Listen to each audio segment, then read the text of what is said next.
Controversial influencer Andrew Tate has been banned from Facebook and Instagram. They can't cancel me. They've tried, but they can't. They've failed to stop me. They've emptied their clip and I'm still alive. The bullets have bounced off. Most people that make a lot of money hide away. You don't hide away.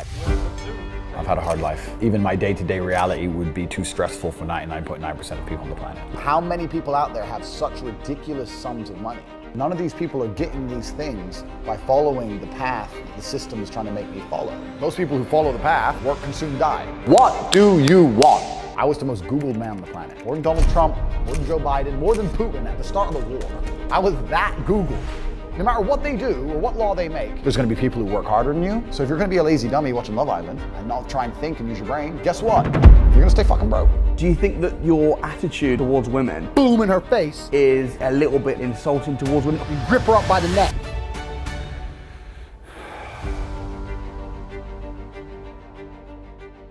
Andrew Tate, thanks so much for your time. Glad to be here, bro. Appreciate it, man. What's life? What are you doing at the moment? I'm here, there, and everywhere. 5 flights a week, you know, just trying to stay above water and fight the matrix. I'm enjoying this new episode. It's been quite an interesting battle with the whole mass cancellation thing and moving over to other platforms and that kind of thing. And I've been massively successful on those. So I'm just focusing on that for now. And it's interesting because you've clearly made a lot of money. Yep. And most people that make a lot of money hide away. Of course. They make a load of money, they hide away. You don't hide away. No, I do the absolute opposite. Yeah, and as a result of that, you know, you've had a lot of backlash and the media have had a lot to say about you. But what's the reason? What is it that drives you to keep doing all these videos and putting out this content? Because you don't have to. That's a good question. It's a really good question. And the reason people hide is because obviously there's a safety element that comes with having mass wealth and people know, you have all these nice things and where you are and differing opinions, and there's certainly a disadvantage to it. But I feel like I'm in a unique position. I'm in a position where I can tell the truth on a lot of subjects that I don't think a lot of people can. The reason I became so widely known in the world, I don't think it was a magic spell. I think I was saying things that people understood and agreed with. Obviously there was a percentage of the population that disagreed, but a whole huge contingent of the population agreed with me. And I'm in a fortunate situation where I can't really lose my job. I can't be canceled. They've tried that, and here I am. I'm still all over every single social media platform. So I think I have a duty to God to some degree to tell the truth. And I also believe that my children's children will look back at this period in history and they will be unhappy that not enough people stood up and told the exact truth, that too many people sat there and said, okay, well, I know this subject is bullshit, but I'm scared for my job, I'm scared of the HR department, I'm scared of getting canceled, I'm scared of the social media companies, I'm scared of whatever, so I'm just gonna sit and be quiet. And if you look throughout history, there's huge proportions of the population who were good people who decided to be quiet because they were afraid, and terrible things happened. So I think that I have a duty to God to run my mouth. So here I am. What do you think your main message is? What's the main thing that you want to get across to the world? My main message is to resist the slave mind. I say this all the time. To understand that every single thing you're being told has an agenda behind it, or you wouldn't be told it otherwise. To examine every strongly held belief you have and try and identify where it comes from and why you have it. I sit and argue with people, I discuss things with people, and they so fervently believe a point. And I say, why do you believe that so much? Like, do you have personal experience? No, but I saw the news. Why do you believe? The news told you X, and now you are desperate. You will sit here for hours arguing that point. A lot of people are completely empty vessels, ready to be programmed. And I try and tell people, listen, to just stop for a second and understand that the things they're telling you to believe are not necessarily for your benefit. The people who make the rules don't make the rules for the benefit of everybody. They make the rules for the benefit of the people who make the rules. Yeah. It's the game. So telling people to resist a slave mind and just be critical thinkers, keep their brain open, pay attention to things, be perspicacious, that's the general theme. And it doesn't matter whether you're left, right, liberal, man, woman, etc. It's just think for yourself. That's the general message. Talk to me about the Matrix. When you say the Matrix are out to get you and all this stuff, who is the Matrix? Have you seen the movie The Matrix? I actually haven't. You've never seen the movie? No, I haven't. Oh, bro, you got to watch it. I imagine it's kind of like the Truman Show or... Kinda. So basically in the Matrix, there's an artificial reality, a computer-generated reality, and people are being harvested for their body heat in a real world, and their minds are being occupied by this computer-generated reality. And the basic premise of the show is that their body is being used for what is important, and they just distract their mind so that their body can stay alive long enough to give the machines what they want. And I really truly believe that's a perfect analogy for the world today. We live in a world where people are being extracted for their value, their physical value, whether you're digging holes or carrying garbage or whatever. And your mind is constantly distracted by garbage. It's distracted by TV shows and concerts and clown world. I call it clown world because it's a never-ending circus. All this garbage they distract you with. First it's COVID, and then Putin cures COVID the day he invades and COVID's cured. And it's all just a big scam from head to toe.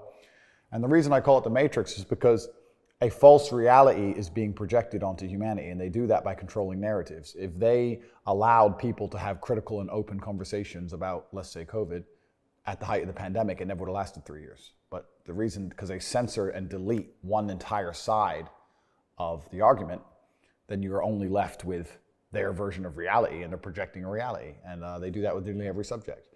There are so many subjects you can't have an open discussion on.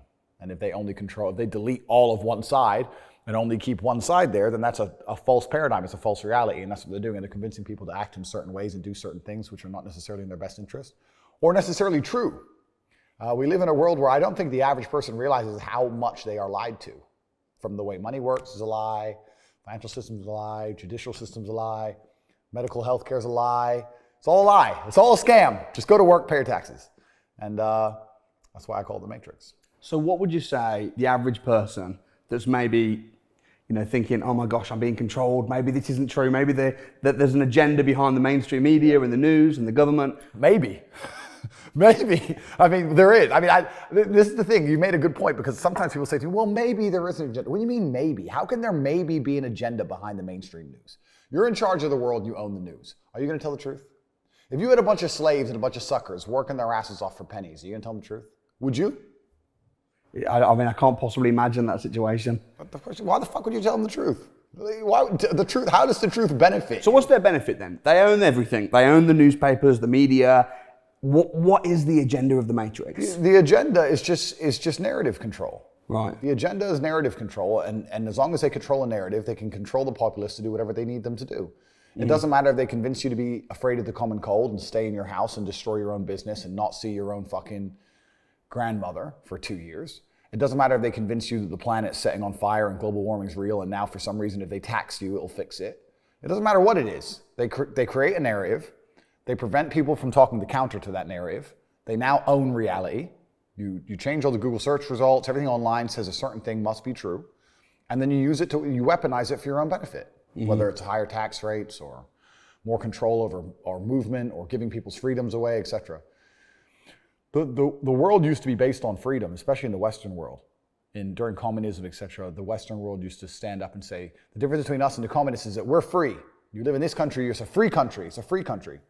But that's not the truth anymore. So now that everyone's starting to slowly understand it's not a free country, you have to replace the freedom with something else. And the only thing that humanity will accept in return for freedom is safety. So they say, listen, you're no longer free. You can no longer say what you want to say or go where you want to go or do what you want to do.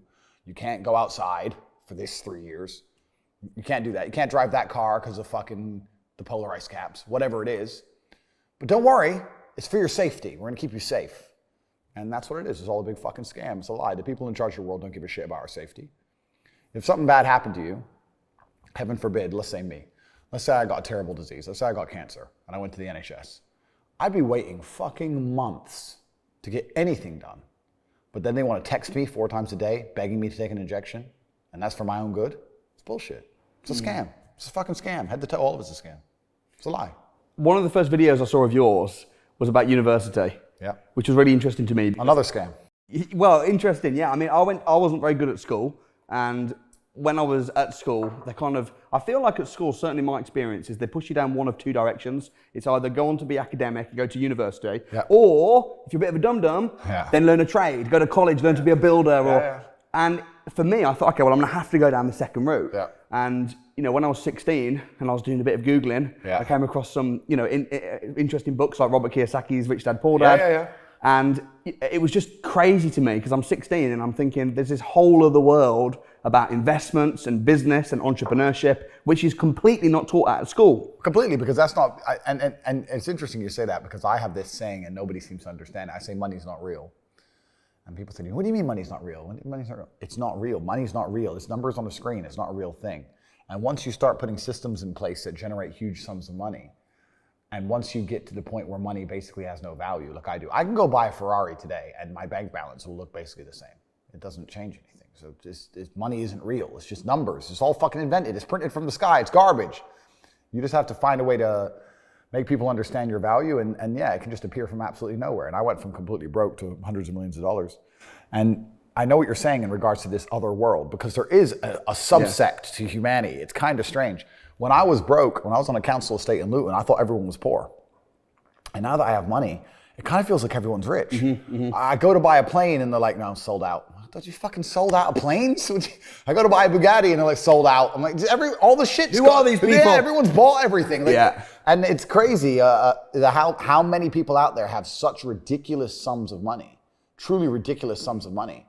There are so many rich people in the world, and it's kind of like your reality is based on, it's the Matrix, right? If you're broke, everyone's broke. If you're rich, everyone's rich. And a lot of people have this separation. I was lucky to live in both worlds, but a lot of people have this separation. Yeah. So. And most people in that rich world are quiet about it. Yeah. Maybe because, have you noticed as well with the media, in every movie, the jerk is always a rich guy.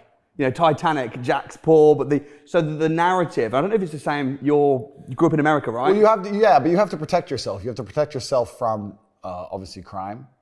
You have to protect yourself from governments. You have to protect yourself from backlash. A lot of people do not see the risk reward of being so loud and so vocal. Yeah. I do, in my particular circumstance. But yeah, it'd be easier to be quiet about certain things. The only thing more annoying to British public about someone being rich is them being rich and vocal about it. And that's and I understand why, but I mean, I've built absolutely all of it myself. I started, like I said, from a council estate in Luton. I did all of it myself. And it's interesting you said about discovering that other world, because I always knew the same thing. When I was going to college, you're talking about the two routes. There was A-levels and B-Tech, they used to call it, yeah? College or college, B-Tech, like the trades, or there was A-level to go to university. So I did a separate path to you. I was going to the A-levels to go university. And I was walking to college with a couple of my friends, and a Ferrari drove past. And I said, bro, you see that? And he goes, yeah, what about it? I said, doesn't that piss you off? I must have been about 16. He goes, why? So this dude has 400 G's for a car, 400 grand. I'm walking 4 miles to college because my mom hasn't got any car. He has 400 grand. Do you think he works a job? Do you think he's fucking behind a counter somewhere? He knows something about the world that I don't know. Yeah. And they were like, well, he's rich. I'm like, yeah, I know. I didn't say he wasn't rich, dummy. I'm saying he knows something about the world I don't know. And I was intrigued, and it angered me. I couldn't sleep for weeks. I was pissed off. Every time I saw somebody with genuine money, I understood that everything I was being told and taught and they were trying to make me believe just simply wasn't true. I was like, this is bullshit. None of these people are getting these things by following the path that the system is trying to make me follow. Yeah. Nobody, and everybody intrinsically knows this. If you go to if you're at a BP, you're at a petrol station, and I pull up in my Lamborghini, nobody goes, wow, he went to school. Yeah. He studied hard. Right. Do they fuck? They're like drug dealer, gangster. And they do that because they know that the easiest way to amass wealth is to break the rules, because the rules are not designed to allow most people to make money. You can make money within the rules, of course you can, but most people don't. Most people who follow the path, work, consume, die. That's it. Yeah. So I always knew the same thing as you, and I knew there had to be another way. I knew that just working for money was a paradigm that wasn't true. And then you understand making your money work for you, and you understand delinking your time from money. Yeah. You start learning to understand these things, but eventually you build a system, and you build an ecosystem like me. I have 60 or 70 people work for me all around the world. And things just happen and money just kind of appears as long as everything's well organized. Do you think that it's kind of becoming more well-known, though, entrepreneurship and how to get into business now than it was, say, 10, 20 years ago? It's certainly easier to make money now than ever before. I think so. Oh, it's easier than ever before to make money. I meet so many fucking 17-year-olds, 19-year-olds, kids with an e-com store or some crypto garbage to make quick, fast money now is almost easier than it's ever been. Now, that has advantages and disadvantages. I was talking to a young guy the other day, and he was 22, I think, and he caught a crypto pump. He made like $4 million in the last bull run, and now all the coins have gone down, whatever. He sold some. He has like 1.5 million. He's like, oh yeah, so I'm waiting for the next pump. I was like, bro, the problem with you is you've now been ruined for life because you're 22, you made easy money, and you think that you don't have to ever do any serious work. You also have no skill. Problem is with the crypto pump, it doesn't teach you anything. He didn't learn sales, marketing, staff management, stress tolerance. You need that. Nothing. He doesn't know how to do anything. Yeah. So he's just sitting there just gambling on shit coins, waiting for the next one to pump. And he's 22, and his ass is never going to want to get a real job, and he doesn't have any skills. So I think he's in a lot of trouble, truthfully. And I made this clear to him. So it can be a detrimental thing. It can be a bad thing. But in terms of making money, it's certainly easier than it's ever been because we live in a global marketplace now. You can reach the world, and all you have to do is have a message worth making people listen to. The hard part about making money today is that we live in an attention economy. You have to garner attention from people. It's difficult, right? Because anyone can start a YouTube channel, but it's getting the views that's hard, right? Yeah. So you have to be talented enough and skillful enough to garner attention. But if you can garner attention, then you can make money. I think that's the new modern way to view the world. It's an attention economy. It doesn't matter what you do. If you're getting attention, you'll make money from it. Yeah. And I think that's what's happening en masse. Interesting as well, because when I first started getting interested in investments and stuff, I'd start going on courses, getting mentors. Because if you want to be good at anything, you need a coach. If you want to be, you're a world champion kickboxer. I'm sure it would have been impossible if you hadn't have paid for a coach. Absolutely. Right. And all my friends at the time were saying to me, "Oh, that's so risky. What are you doing?" And I'm thinking, you're going to uni to study drama. For 4 years, and I'm learning about property and investments, and you think what I'm doing is risky. Yeah, investing in yourself, especially learning from somebody who is already doing what you want to do, is not risky. And you're right. The people who believe that's risky are just stuck deep inside the matrix. Because you're right, they're going to pay 60, 70,000 pounds for a degree from university, which is one, completely useless. And secondly, it's always kind of been amazing to me. You talked about kickboxing. If I want to go learn kickboxing, I expect my coach to be able to fight. If I want to go learn piano, I want to see my piano teacher play piano. But people will go to university and learn business from a dude who's never had a business, who's broke. It's just like, it's clown world. It's stupid. Like, education's becoming decentralized, which is actually one of my products, so I'm going to talk about it. But education is becoming decentralized now with the internet. And the smartest thing you can do is look at somebody's life and go, this guy is living, or he's doing exactly what I want to do. I'll learn from him. That is the smartest thing you can do, as opposed to just going to these traditional educational systems. Because the reason university is such a massive scam, and I said this a million times, is because it exists in an echo chamber. It doesn't exist in fair competition.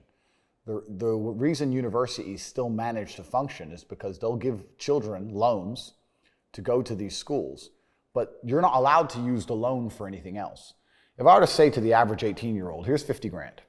You can either start your own business, you can buy crypto, you can buy mentorship from you, me, another millionaire online, you can fix your house up or your parents' house up, you can buy a nice car, or you can go get a degree. And you were to give them the 50 G's. How many people do you think would choose a degree? None. Nobody. Zero. So they link the loan to the degree. So the choices are either don't get the loan at all, or get the loan and go to school. Which means that the universities don't exist in fair competition. There's no fair competition within the entire educational system. As soon as there's fair competition, nobody would choose it because it's such a terrible choice. It suffers from double inflation. It gets more expensive every year, and more degrees exist every year. So the value goes down, the price goes up year on year on year on year. It's a total waste of time. But children are bored and they think, well, I don't get the money any other way, so I may as well take it. And that's why the whole educational system's a scam. I actually have my own university. I'm relaunching it. I'm changing the name, and that's going to be relaunching very shortly. But I have a university that teaches 18 modern wealth creation methods, and it's purely online. And we teach a different way to make money than perhaps the traditional system. And it's cheap. It's like $50, $60 a month. For me to get 100,000 students like I have now at $60 a month is not impressive. What's impressive is that I keep them. I'm giving more value than the $60 a month. They can go and spend that $60 in Nando's or buy some coffee or do anything else they want with it. But they choose to go to my school because I'm existing in a fair, competitive environment and I'm outperforming. A university can't do that. All these other universities can't do it because they're all a fucking scam. Yeah, they're probably comparing it to university where you're literally paying 30 grand to learn from someone who's being paid 30 grand to get 30 grand. It's all a scam, yeah. Whereas what we're doing is actually, teaching people. We have massive success stories. Obviously, we have a lot of people who are making a lot of money. We have all the reviews, everything on the website, cobratate.com. But the fact that people have a choice, they don't have to invest in my university. They can take that money and spend it on anything else on the planet, and they still see my university as worthwhile. That's how I know it's a competitive product. Surely you think there's a place for university there? If you want to be an architect and you have to study architecture, if you want to be a lawyer and you have to study law, that's fine. If you decide I personally never knew what job I wanted to do.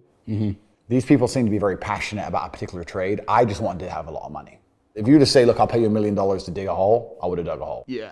I'll pay you $1 million to fly a plane, give me a joystick. Yeah, but if someone wants to be a doctor, they want to be a lawyer, go to university and do it. Yeah, but know what you're doing it for. Don't go and study drama and end up a dramatic McDonald's worker 5 years later. Yeah, or don't study something generic like business or something generic. And even though business is obviously a good thing to know, but it's generic and it's hard to apply. I mean, in my experience, like imagine if I didn't have all this money and I had to go get a job again, I'd get a sales job because I've always been a salesman. And I think that's a very important life skill to have, to be good at sales and to deal with the stress and have a commission-only environment. And I think these things are good. But they don't even, I don't know if they even teach sales in university. Do they have any serious sales courses? I highly doubt it. It's all garbage. They don't teach anything important. They just teach anything. They teach things that are going to keep you inside the slave mind. And they want you to go to school and then go to college and then go to university and get in debt. And you have to be in debt so that now you have to work. And you're working and you're in debt. And then they want you to take on more debt if possible in the form of a mortgage, which a lot of people do, which we can talk about because I know you're the property guy. Massive, yeah. And then you're in debt now. And once you're in debt, you can't really quit your job and it's very difficult for you to leave the country. And now they can hold things over you. That's the goal. It's all about control mechanisms, and the system is very well designed to make sure that people are conditioned to obey. It's very hard for the average person to say no to anything. Unless you have millions and millions and millions of dollars, it's very difficult to even have an opinion on subjects. I have friends with normal jobs, and they say to me in private, yeah, man, bro, I wish I could talk at work. They can't say anything. HR will wreck them. You're not allowed an opinion. You're not allowed to talk. It's just work, consume, die, shut up, believe what you're told. That's how it is. It's clown world. It's a slavery.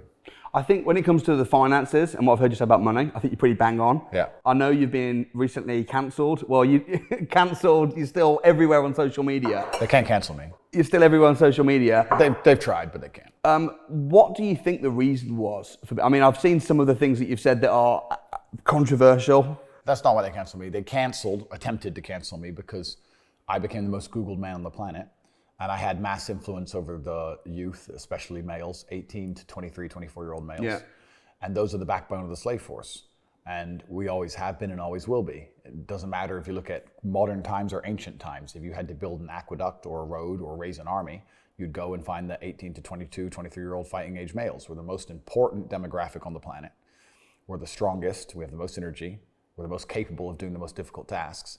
And they try very hard to police that demographic. Specifically, the reason that they talk all this garbage about toxic masculinity and the reason that they purport in every single movie that men are getting beaten up by chicks and every single family movie on Netflix, the woman's the smart one and the dad's a bumbling idiot and all these different things is they're trying to reduce the masculine tendency to rebel to a degree because they want this subsect of the population ready to either go die in a ditch or go work for fucking nothing.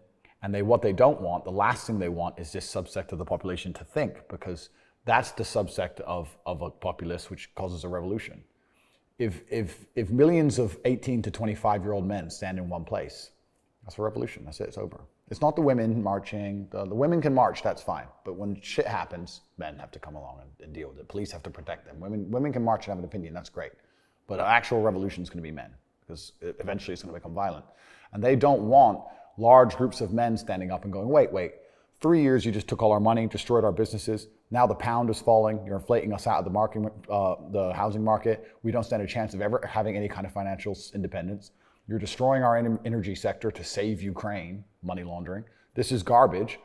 And if enough of them get in a big group in London, then something has to change. And they don't want anything to change. So they try and keep this population subdued. And I'm telling them to do the opposite. I'm telling them to think. And that's the last thing they want. So they decided, Andrew's telling the population, the subsect of the population that we're most fearful of, to think for themselves. So Andrew has to go. And they attempted to cancel me. They have failed. Now I have to make sure they don't try and suicide me. That's the next goal. Well, because what happens if you don't shut up, eventually that's what comes next. So for everyone watching at home, I would never kill myself.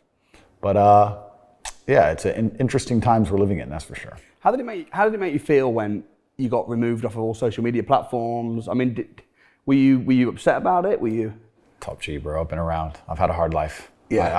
I've had a hard life. I've had a difficult upbringing. I've had very difficult situations. Even my day-to-day reality would be too stressful for 99.9% of people on the planet. Losing Instagram accounts or not. But you predicted it would happen as well. I predicted. I've been talking about it for a long time. I said there's no way they're going to allow me to stay on these platforms. It's not in their best interest for me to stay on these platforms. It's not in their best interest for people who watch my products, watch my content and buy my products to sit there and go, I don't need anything else. This guy's telling the truth.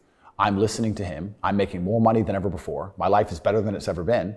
Fuck school, fuck uni, fuck you, fuck the news, fuck you. I'm following Andrew. And that's why they wanted to try and get rid of me. It failed. I've moved over to Rumble now. I'm on rumble.com.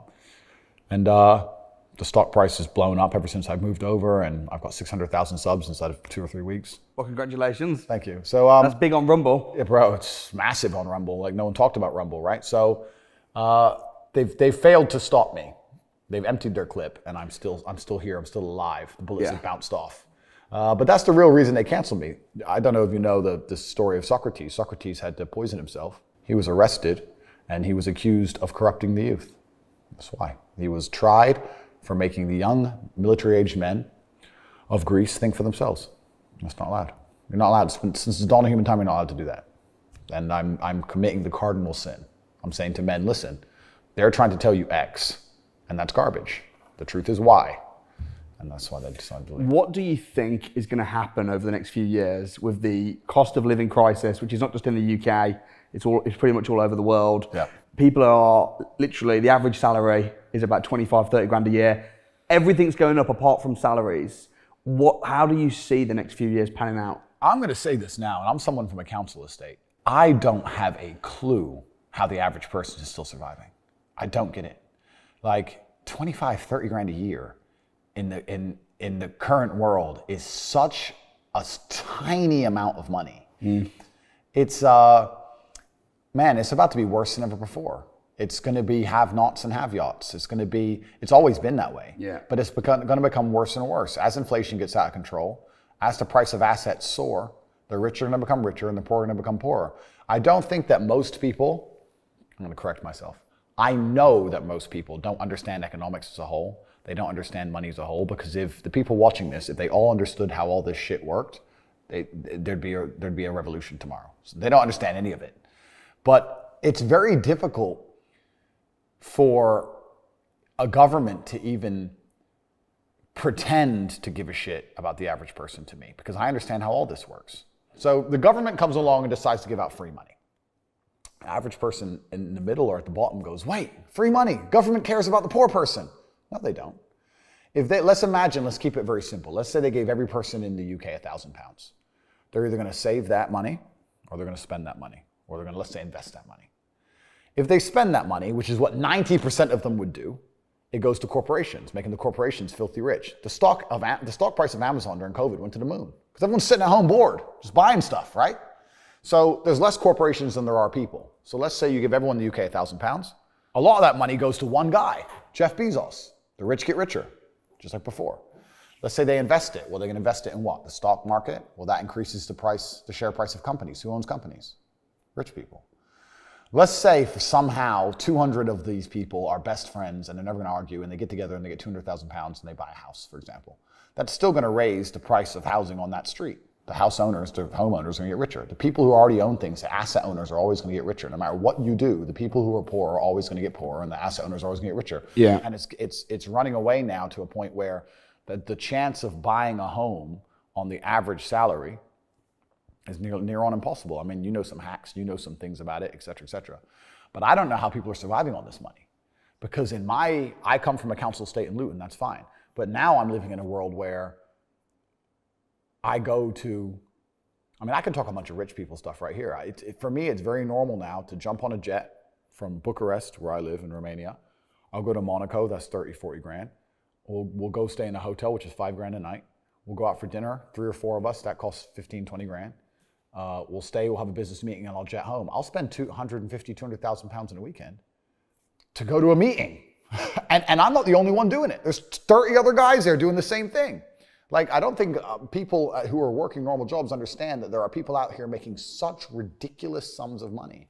And that would be the hardest thing for me if I ever had to get plugged back into the matrix and work for 30 grand a year. It's not the wage, just knowing how badly I'm being wrecked. Yeah. It would just, I'd be like, knowing how much I'm being screwed would just upset me.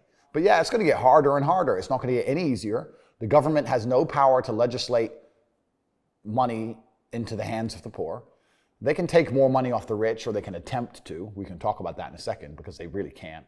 But they can attempt to take more money from the rich. But throughout the bureaucracy and the way the machine works and the corruption inside of every government, by the time let's say they take 100 million, let's make it easy numbers, maybe 30 million of it might end up kind of somewhere a little bit. And then we have the same problem we discussed earlier. The poor people just spend it, it goes back to the rich people. Yeah. Like it's just the way the whole system's set up. The average people come to me and say, what do I do? I'm just the average guy. And my only answer is stop being the average guy. That's my only answer. You can't just be the average guy anymore. The idea from the 1950s that you can just be the normal, average, law-abiding, hard-working citizen and you'll have a good life is gone. Any man out here who goes, I'm just going to work hard, do my bit, and obey the laws, and I'll have a good life. No, you won't. No, you will not. Just doing your job is never going to make you rich, because you're just going to be taxed into infinity and you're going to stay broke. So just obeying laws and doing your job now has set you up to be a peon and a slave for eternity. You have to get yourself in a position where you're making enough money that, I'm not saying laws can be broken, but there certainly can be bent. I mean, I think you know this with accountancy and the way that tax laws work. You get to a certain level where it's like, okay, yeah, we can just put that one to the side. We can twist that one around. Arnold Schwarzenegger says, break the rules, but don't break the law. Completely, yeah, and that's basically it, right? So you get to a certain level, and that's where it's really interesting, because the average peon, their answer to all this is, we need to tax the rich, because they don't understand how money works. They don't understand how the world works, and they think that rich people are out here working some kind of job that you can tax. How do you tax a rich guy? How do you tax a rich man? Firstly, let me tell you something about myself and most rich people. We don't own anything. I don't own anything. I don't own anything. There may be a trust fund in Ecuador that owns a company in Singapore that might own a yacht that I can borrow, for example. But I don't own shit. So that's the first thing. The second thing, you have all these different jurisdictions around the world. It's extremely complicated. How are you going to tax a rich guy? He has houses here, houses there, company here, company there, all the companies making a loss. Does Starbucks pay tax? No, Starbucks supposedly doesn't make money. Supposedly Uber's never made profit. An app on the phone with millions of cars around the world and people working endless hours for them and them getting a cut of it to run an app. Supposedly they've never made profit, never paid a penny tax. Funny how that works. You can't tax the rich. It's too complicated. You can't tax the rich. It doesn't work. All you're going to do is just drive them into other countries. If England right now today were to announce a huge tax on the rich people would just go, oh, cool. I'll base my company out of Belize. A few pieces of paper, fuck you. I mean, can I push back a little bit on that point? Is that okay? Sure. I mean, you say rich don't own anything. I don't know. I know quite a few billionaires. Yeah. I don't know any billionaires that don't own stuff. All of my friends who are billionaires own a lot of stuff, myself included. Land, properties, businesses. And that's an interesting way to look at it. So when I say don't own anything, I mean, I don't want to work on a public podcast here. I guess it depends on your ethos towards business. The problem with owning something is that it can be taken from you. So let's look at it the American way. In America, litigation is a big problem. Everyone gets sued all the time. So you don't want to own anything, because if you get sued, then you're going to have to pay that debt, and you might have to sell your assets to pay that debt. Not if it's in a company though, if it's a limited company. Correct. This is the point. So people don't own anything themselves. Okay, so they only feel their company. It's a limited company owns it, a trust owns it. Exactly. So you understand what I'm saying? Yeah. Look at the Panama Papers. Yeah. Look at it. And then it gets really complicated. And this is what I'm saying, where the average Joe Schmo at home has no idea how this stuff works. Because let's look at Nike, for example. Nike doesn't pay any tax. Why does Nike not pay tax? Well, I'll give you a very simple version. They have two companies. One set up in Belize with a 1% tax rate. One set up in Europe. The one set up in Europe sells Nike trainers, pays all the staff, pays the stores, sells all the shoes, makes all the money, blah, blah, blah, makes millions and millions and millions in profit. The one in Belize owns the trademark. So after 100 million, 200 million, whatever it is, comes into the European company. The European company has a debt to Belize to use the trademark of all the profit. Isn't that coincidental? Yeah, right. That goes to Belize. Then Belize government comes along and goes, give us 1%. Nothing. Boom, boom, done. Tax paid. It's all a scam. It's all a lie. It's all a scam. The person who get fucked, it's always the same. It's the guy in the middle. Yeah. The guy in the middle is going to get wrecked. It makes me laugh when they talk about, we're gonna increase taxes, da-da-da. When they talk about increases taxes, they're not trying to chase down the billionaire on his yacht, because they can't. They're trying to chase down the guy with an address, who can't move, can't leave, he has a mortgage debt, 2 kids and a dog, living somewhere in Sunderland, and he's stuck there. There's a cost-benefit analysis and there's a risk return on every action that we take as humans. If I was in charge of a tax authority, I'd sit there and go, okay, we have all these millionaires and they're all on jets and they're everywhere and they have 7 passports and these complicated corporate structures, and this is going to take years to penetrate. We need money now. Who can we get now? Oh, we'll get him. Some dude. Turn up, you owe us money. How much? 50. I don't have 50 grand, I'll pay you 10. Cool, thanks. Because he can't resist it. The guy in the middle can't resist. And this is why I'm saying about having things in your name. When you have things in your name, you're in trouble, because if you say no to that tax bill, what do they take? Your house, your car. They just take your shit. So that's why, I mean, I don't know about your structure, and obviously we can't talk on an open podcast, but the richest people I know don't own anything. They don't own anything. Yeah, their companies will. Well, but it can get even more advanced than that, because companies can then still be litigated, but trusts can't. Let me ask you a question then. What are you buying? What are you investing in right now? And you don't have to go into details. I know we're on a public podcast, but what sort of stuff are you making? A lot of money, clearly. Where are you dumping that besides supercars? Yeah, supercars are just, I need to stop. I have 28 supercars now. It's got to a level of ridiculous now where all the car brands just text me, hey, new Lamborghini's coming. What color do you want? And I'm like, black. And I just buy. I don't even know what they look like. I just buy them. But I think it's an important question, because there are going to be people watching this that are making a lot of money. Yeah. Entrepreneurs, business owners, making a lot of money. And they're thinking, look, I got this money. Where do I dump it? Where do I put it? Yeah, but there's money and there's money, right? So it's different, because making 100 grand a week or 100 grand a month is very different than making, let's say, $1 or $2 million a week or 300-400 grand a day. It all depends. But yeah, that's the biggest problem. The actual genuine problem with the world now is trying to find a place to put it, especially with inflation as rampant as it is. Yeah. Inflation, I think they tell us it's 9 or 10%. If you believe that, you're an absolute idiot. It's much higher than that. British pound's getting wrecked.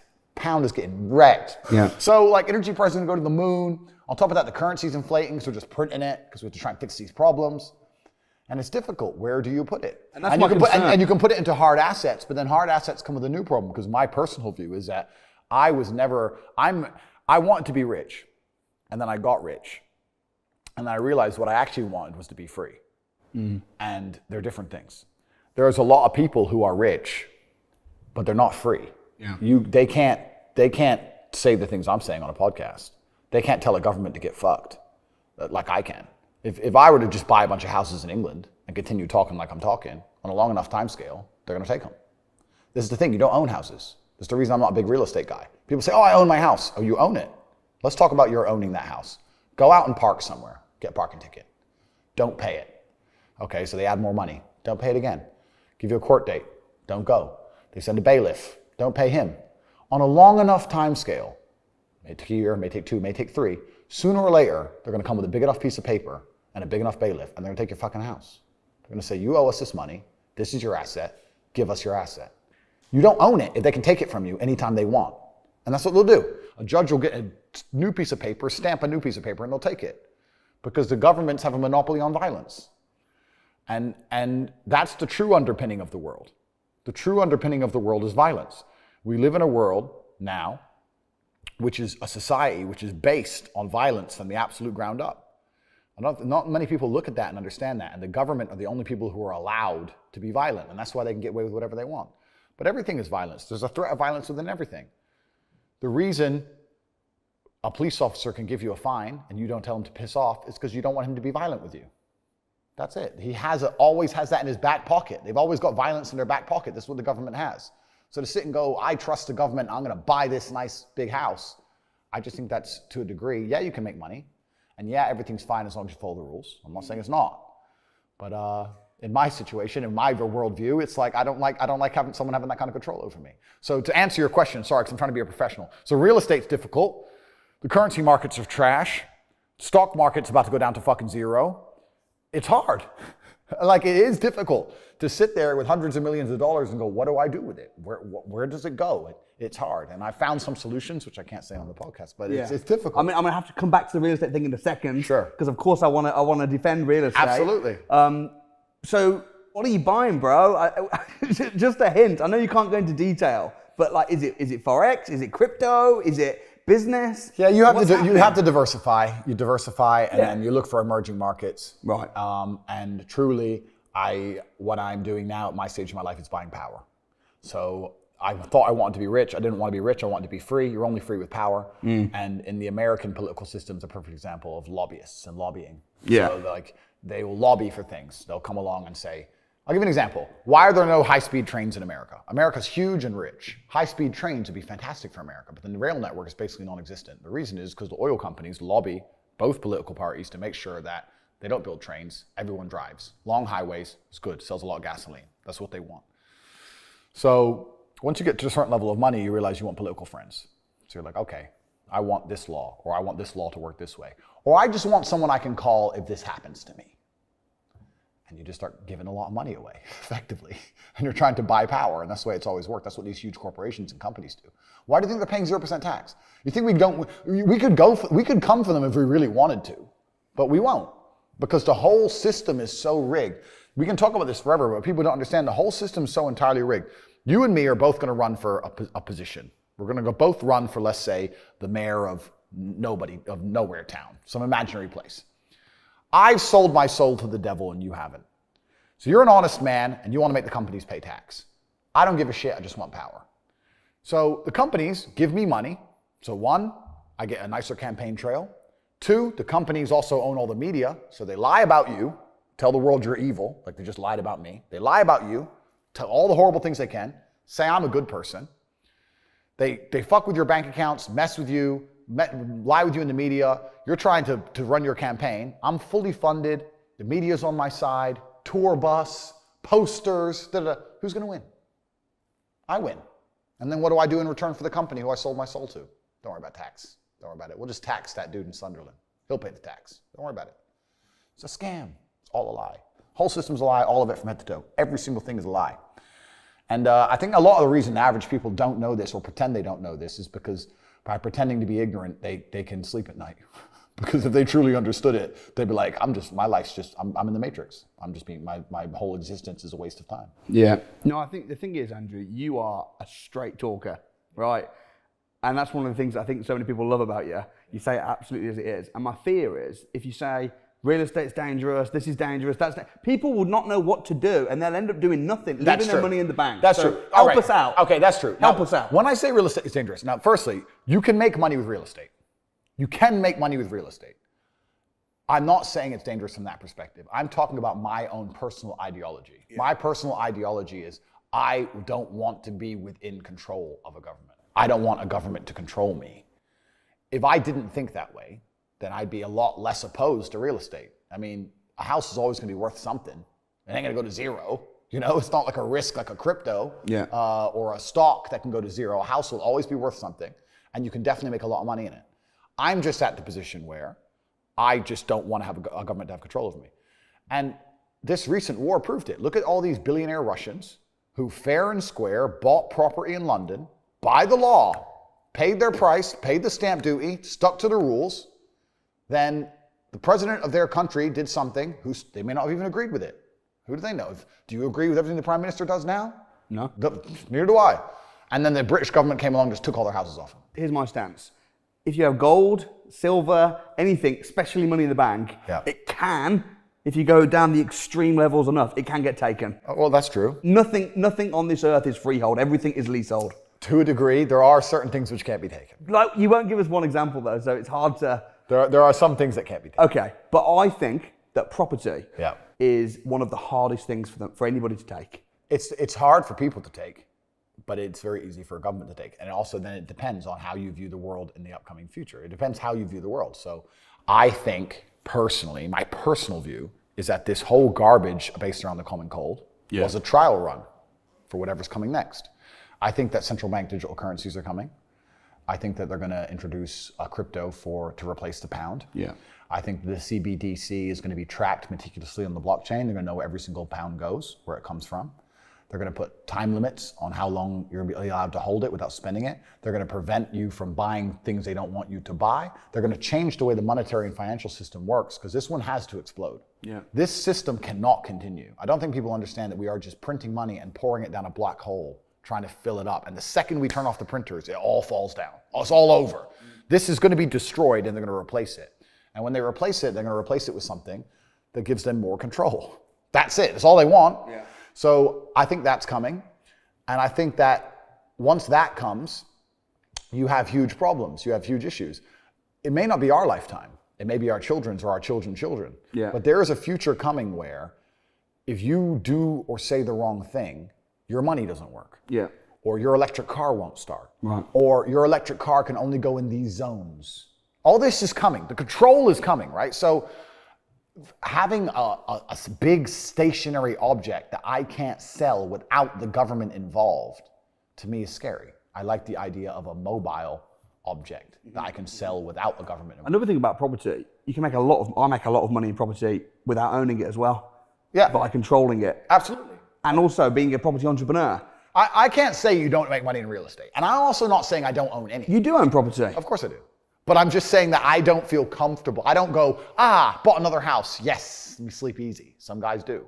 But I think when you truly understand... you know what I'm doing right now, flipping land and all that kind of stuff. Like, a few years ago, many people said to me, real estate's risky.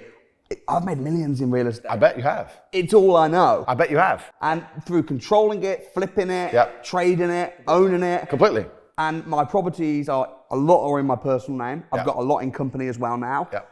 I think I'm in a pretty safe position. Now, if it gets so bad that they take away everybody's property and the world has ended and there's this massive plague and everybody's dead, you know what? I lived a pretty good life. No, completely. And I understand a lot of people will see me as paranoid, and that's fine. But I know you can make a whole bunch of money, but the last thing I'm currently in a situation where I don't need money. So I'm just trying to position myself in a way that I sleep the best as possible. Yeah. And I don't feel happy with money in the bank either. I don't. That's the worst. Not because of even inflation. Like if I load up my bank balance and it's $87 million, that doesn't make me feel comfortable. It makes me feel the opposite. Right. Because the one day you click on the app, sorry, contact customer services. You're like, you fuckers. Yeah. You fucking, like, that's it. They'll just do that shit to you. So it's like, I don't like money in my banks. I don't like money in a house. It's hard. I know it's hard. You're it's only difficult. insured up to the first £86,000. So if you've got a couple mil and then the bank goes bust, gone. It's clown world. But I think there's a lot that can be done. Like, I'll give away one of the things I like to do. Just one. So personally, I prefer the idea of digital real estate. Because digital real estate is not controlled by one government jurisdiction, and it can be owned by some obscure entity. So let me give you an example. Let's say I were to buy www.money.com. That's worth money. If I could put anything on there and generate money, so that's worth money. I'd pay a lot of money for it. Yeah. And let's say that was owned by a Singaporean trust. Boom. Yeah. I feel safer with that than a house. Okay. No, that's interesting. Does that make sense? Yeah, it makes sense. Because now if anyone wants to find out who owns money.com, even though I've just said it here on this podcast, they're like, look it up, some Singaporean trust. Okay, contact the Singapore authorities. Who owns this trust? We can't tell you. Court injunction. Years and years and years and years. Yeah. It's complicated, and I feel like I own it more than a house. See, it's interesting. And my attitude is you've got to invest in what you know. Yeah. If you've made a lot of money, you should invest in what you know. Oh, completely. I don't invest in certain stuff if I don't understand it. Completely. And even if people tell me this is a great investment, this is a great coin, I'm thinking, I'm all good, thanks. Because I want to invest in what I understand. And if you understand digital assets, I mean, for me personally, I think owning a website or a link for me would feel more risky because I can just see any minute, bang, can't open it. I'd rather own land where even if there's a war and the house gets knocked down, I've still got the land. There's a shortage of land. I understand. I understand. But there's so many ways to skin a cat. And that's what's so beautiful about making money, right? And I completely understand that. My block is ideological. I'm not saying it's a bad idea. I know that a lot of money can be made. However, let me give a caveat to that. Oh, here we go. I do think that most of the ways money is made on the planet, nearly all of them are Ponzi schemes. I think stocks are a Ponzi scheme. And when I say Ponzi, I mean that If you're in early, you make a bunch of money. And if you're in late, you get wrecked. Money doesn't come from the thin air. Money doesn't come from the sky. So let's look at crypto, right? A lot of people ask me about crypto. Hey, what do you think about this coin? What do you think about this coin? Most people don't understand that the crypto market is player versus player. And it's funny because these new crypto coins launch and they start these Telegram groups, these communities. And all the people who have bought the coin are in this community and they're all like acting like they're friends. You're not friends. Yeah. If you bought it at $1 and you want to sell it at a profit of $10, someone has to buy it off you. So it's not, it doesn't just come from the sky. You're selling it for more than you bought it for, right? So a bunch of people get in, money comes in, price goes up and up and up and up and up and up. There's always going to be a guy who bought the top. Yeah. And it never goes up anymore. Yeah. And he gets screwed. There's X amount of people at the top who get wrecked so the people at the bottom can make money. Yeah. It's a Ponzi. Every crypto is a Ponzi, all of them. I could go get $100 million right now, go to England, walk around, and make a bunch of money in real estate. Because I got liquid cash. It ain't that. I'll take that. I'll take that. I'll take that. I've got all the time in the world. It might take me 9 years. That'll go up. Yeah. That'll go up. That'll go up. I could do it. But there's also Bob and Sally working their ass off, 22-year mortgage, 10% interest rate. Slugging it. When we own our home, Sally, then we'll be okay. Don't get me wrong. I think that property is something that can be bad. I think that buying your own home, I think that the Help to Buy scheme is a scam. Because I'm a developer. Okay. So I build houses. Yeah. And the Help to Buy scheme is not Help to Buy, it's Help to Sell. Yeah. Because basically the people that are getting bought into the Help to Buy, the government are loaning them the money, they have to pay it back. Yep. It's only applicable to a new build. It's Yep. only applicable if you live in it. Yep. So it's really to encourage the developers to buy, to build yeah, and flog off their stock at an expensive price. Yep. And then the people that are buying it, the second that they buy it, it drops in value because it's a new build. 100%. They've got to live in it. They're in negative equity. They're finished. Yep. So the Help to Buy scheme, I guess, is a way of investing in property, or not even investing, but a way of buying property.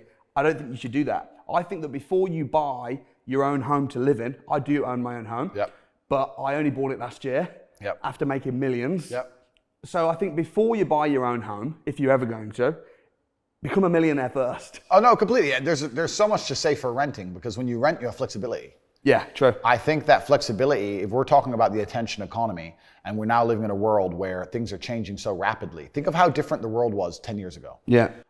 10 years ago, we had Motorola Razrs, couldn't even do a video on our phones. Now we can film Yeah. Hollywood movies. Yeah. Like it's crazy how fast the world's changing. If you're gonna say, for 22 years, I'm gonna live at this address, you're a dummy. Because you might get an opportunity in Japan. Who knows, right? Yeah. You're a dummy to do that. So I agree. I own the house I live in. No, sorry, I don't. An entity in a company, blah, blah, owns the house I live in. That was a cash. And that's only because I wanted it the way I wanted it. I want to renovate all this. I want bulletproof glass. Okay, just buy it. Yeah. That's why I did it. But in general, yeah, you should renting allows you flexibility. Yeah. And flexibility is very important in the modern world. To get rich. To get rich, you might need to have to go here, go Yeah, there. exactly. You might need a month over there. You might want to go do something in Ireland for 2 months. And then also another thing about renting, especially in the Western economy, I know I shouldn't say this, and it's probably going to piss off your guys, but it's true. There's really very little downside to renting because even if you don't pay your rent, they can't make you leave. Like it's fucking clown world over here. Like, oh, you're renting 3 months, you don't even pay your rent and you're still fucking sleeping fine. Yeah. So the whole thing is like rent is fantastic. I would only recommend renting unless you get to the point like you, where you have so much money, you just buy it. That's why our tenants are guests, not tenants. Good, I like that. So they don't have the same... Yeah. Well, I live in Romania, so we have my tenants, because I do have tenants, we have a slightly different system in Romania. You're an hour late, bro. You better pack or pay. But you know what though? They make it really strict to try and help the tenants. But what actually happens is the landlords become Gets wrecked. really... No. The landlords become really strict with the vetting process. Yeah, of course. Ask for big deposits. Yep. My sister's trying to rent somewhere. She's a single mom, and the letting agent said, we don't rent to single moms. Yep. Right? So what's happening is it's actually hurting the tenants. Of course, yeah. So it's all the things that the government do to try and help the poor often end up hurting the poor. What did we rich. say earlier about trying to give money out? The government is not capable of helping the poor. And this is why it's so important as a person, you take personal responsibility and understand you're living in a world where the matrix can be cracked. You can make a bunch of money, but you need to take responsibility and do it. I will sit here and say right now on this podcast that I have hundreds of millions of dollars. And if you go to cobratate.com, my website, cobratate.com, you can sign up for a free email. I have an email list, and I'll send an email a day for free that will teach you how to make money. I can say that here, and of the 100,000 people who watch it, 5,000 might sign up. 95,000 will sit there, drooling, and and they'll just ignore me, Yeah. not sign up. And then 2 minutes later going, bro, it's so hard out here to make money. Just dumbasses. Like, you're not even trying. Yeah. You're not trying. Right. What we were saying earlier about player versus player is absolutely not really true. If it's player versus player and you're competing against everybody else, because you're competing up against everybody else all the time, and you want to also on top of that be low energy and lethargic and lazy, well then you just don't stand a chance. You're gonna get wrecked. There are people out here who are prepared to work their ass off. Yeah. And if you're not gonna be that guy, then you're gonna fucking lose. But nearly all the ways to make money, I was saying a little bit earlier, are Ponzi schemes to a degree.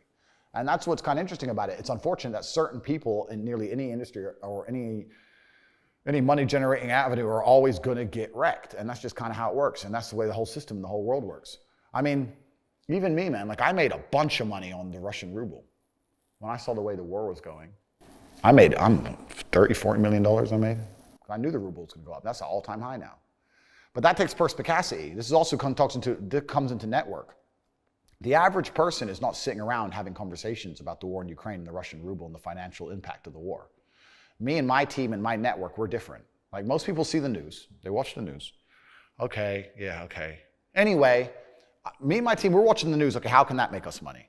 How can that make me money? How can that make me money? Right. And it's a different attitude. I'm having endless conversations about the financial impacts of the war in Ukraine and whether we think that Russia's going to win or lose. And now the Russian ruble is at an all-time high. The Russian economy is stronger than it's ever been. After crashing at the height of the sanctions, when they took away the sovereign wealth fund of Russia, which is fucking criminal anyway, they did that. It dumped down, and now it's higher than it's ever been.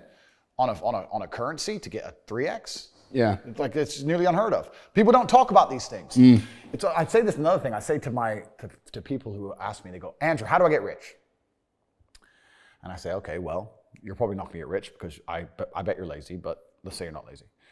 The number one habit that people need to adopt, and this is a habit I had for a very long time, and I've actually recently cleared it from my brain because I've reached a point where peace of mind is worth more than money. But every single time money is spent, you need to identify how your money was taken from you. And I say taken because money can't be made. Money is taken. Because the only people who can make money are the governments. If you're a government, you can make money. You can print it from thin air or a bank. But if you're a person, you're not making money. You're convincing other people to give it to you. You're taking money from others. So every single time you spend money on anything, you need to identify how it was taken from you. When you go and buy a coffee, don't just go buy the coffee and sit down. Sit and say, why did I buy this coffee? Okay, I really wanted coffee. Yeah. But then why did I go into this store and not that store? Is it better advertising? Does it have less of a line? Do they have seating? How did they convince me to come in here? How much did this coffee cost? £6. What's the profit margin on that? Probably £5.50, £5.80 probably by the time. The cup probably costs more than the coffee. The coffee is just water. How did they convince me to spend £6 in this place? And when you sit there and analyze and you all start to learn little lessons about business, you'll learn about the importance of the signage. You'll learn about the importance of there being no queue. Yeah. So that if you ever run a business, I'm telling you, I say with my business, my people all the time, faster. All the time, quicker. Yeah. Like I have a couple businesses that are physical. I'm like, I don't want to see a line. I don't want it to see empty because it looks bad. So when there's lines, you work fast. When we're down to 1 or 2 people, you take your time, you talk to the customer. Right. You keep it so there's like always one person at the thing. Like manage the line. Like people don't think about this stuff. No one's gonna sit and wait in a long ass queue. Maybe some idiots will, but people like me won't. We've got shit to do, right? My time's worth money. I'm not gonna stand and wait in a line. So you have to identify how your money is taken from you. If you start doing that with every single time you spend anything ever, you're gonna start to identify business opportunities and you're gonna sit there and you're gonna have coffee and you're gonna go, you know what? They could have sold cake and they didn't. Could I outcompete this place? Let's imagine I had the money to start a coffee shop right next door. How would I outcompete them? Well, I'd have cake because they don't have cake. Also, most people in here are businessmen. And the guy serving some dude. No, we need a cute waitress. His ass is fired. We need a chick. Put a chick here, put some cake in. Financial Times, business people in. People don't even think about this stuff. They don't use their brain ever. They don't ever look around and realize how they're spending their money. They don't look around and look at which businesses are successful. They don't look around and pay attention to anything. They don't look at the world and all the things that are happening and how it can benefit them. None of it. They don't look at any of it. They're too busy following the circus. That's why it's clown world. They know all about the football results. Right, and they know all about Rihanna. Yeah. They know all about that crap, all about Love Island. They'll talk about Love Island all day. The same people who will march and fucking for labor saying, oh, the Tories are bad, labor. Watch Love Island at night. No wonder you're broke. You're a fool. You're a dummy. And no matter what the government does, no matter what a government or a financial system, no matter what they put together, it's always going to be competitive to some degree. Unless it's communism, which has been tried and they're trying to bring back, and we know how that all ends. Communism ends very, very quickly in violence because there's no other way to enforce anything. But no matter what they do or what law they make, there's going to be people who work harder than you and they're going to make more money than you. So if you're going to be a lazy dummy watching Love Island and not paying attention every time you spend money and not try and think and use your brain, guess what? You're going to stay fucking broke. Yeah. And I'm also going to say this now. I know for a fact when I talk about how the world works, and people say, but why would the people in charge do that? And I say, because they view you as scum. And the reason they view you as scum is, I can say this, and I'm not saying this in a horrible way. I'm from a council estate, right? I came from absolutely nothing. And I'm now at my position in life, and I know how hard I've worked. When I meet somebody who's whatever, 50 years old, and they have absolutely zero money, I don't think, oh, he's had it hard. I thought, you just didn't, you're just lazy. Your sympathy disappears after a certain amount of time. When you pull it off, you pulled it off, I pulled it off. When you've been through X amount of shit to pull it off, and everyone's just coming out with excuses all the time, sympathy vanishes. It's like, look, I'm sorry, I don't buy your shit. Right. You were too busy sniffing, drinking pints, doing all this dumb shit. I wasn't doing it. I don't feel sorry for you people. And that's what happens after a certain amount of time. So if I feel that way, and I'm also from a council estate, imagine these people who were born as billionaires. Yeah. How do you think they view us? You think they give a shit about wrecking our currency? I don't give a fuck. You better find something to eat on the floor. They don't give a shit. This world is so much crueler than people understand. I've had people all the time come to me saying, yeah, I want to make money. Go take a half an hour and learn about fractional reserve banking. Learn you don't even know how money works. Yeah. You don't even know how a bank works. Like, how are you going to make something you don't know what it is? Right. Like, it's crazy, man. One of the first TikTok videos I saw you do was where you were talking about how money's like water. Mm-hmm. And that I thought was a really good analogy because money is always moving. Yeah. And that's, again, coming back to property, because you know how much I love real estate. Of course. Is if you look on the Sunday Times rich list, 90% of them either made their money through real estate or made it through business or other ways and are now investing in real estate. Of course. If you can get around people that are in the property market, even if you've got no money, being in that environment, even if it's a case of finding deals, passing them on to the investors, it's where the money is. Oh no, that's completely and utterly true. And yes, the cycle of precipitation, right? So a cloud comes, it rains, it falls down to the ground, it goes under the ground, whatever, goes into a stream, it moves into the stream, goes to the ocean, evaporates again, up into a cloud, floats somewhere else, falls down again. It's always moving. That's how money is. People think that money is in these large, stagnant pools hidden in people's bank accounts. That's not really true. Money is constantly moving all the time.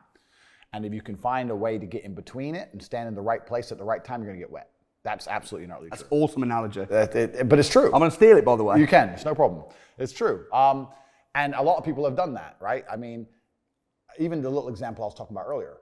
If anybody with a brain didn't invest in pharmaceutical companies at the beginning of COVID, I mean, if you didn't buy stock in Abbott at the beginning of COVID, don't know why. If you didn't invest in the arms companies at the beginning of this forever war, I don't know why. Like, it's easy. Where's the money going? To Ukraine to buy guns. So what am I going to do? I'm going to buy stock in Raytheon. Like, it's not complicated stuff. It goes into also, we'll talk about network and how important that is. But it's interesting you say about being in the room where people are making, are talking about property deals. I say the same thing. I say this to people. I say, if you're in a room full of ice cream experts, and all they talk about is ice cream, how to make ice cream, their favorite flavor, the best way to store it, how much it costs to produce, how to transport it, and that's all they talk about is ice cream. Even if you have no interest in ice cream, over a long enough period of time, you're gonna end up knowing stuff about ice cream. You're gonna end up knowing shit. You're gonna be like, that's double chocolate this, it costs this much, and this is how they moved it. You're gonna know things about ice cream. If you're in a room full of people who only talk about money, then you're gonna end up knowing about money. It's exactly the same thing. And network is net worth, everyone understands this. And people also understand that they're likely to become the sum of the 5 people they spend the most time with. Yeah. But then they hang around with losers. It just blows my mind. It's like, I'm a busy man. Like, I don't have time. All these opportunities I've given a little away. I've told a little bit about domain names, a little bit about the Russian ruble, a little bit about stocks, etc. I'm very busy myself. But my network, I have hundreds of people who I talk to all doing this shit. Hey, Tate, have you seen this? Boom. And I'll throw him something, he'll throw me something. That's my ecosystem.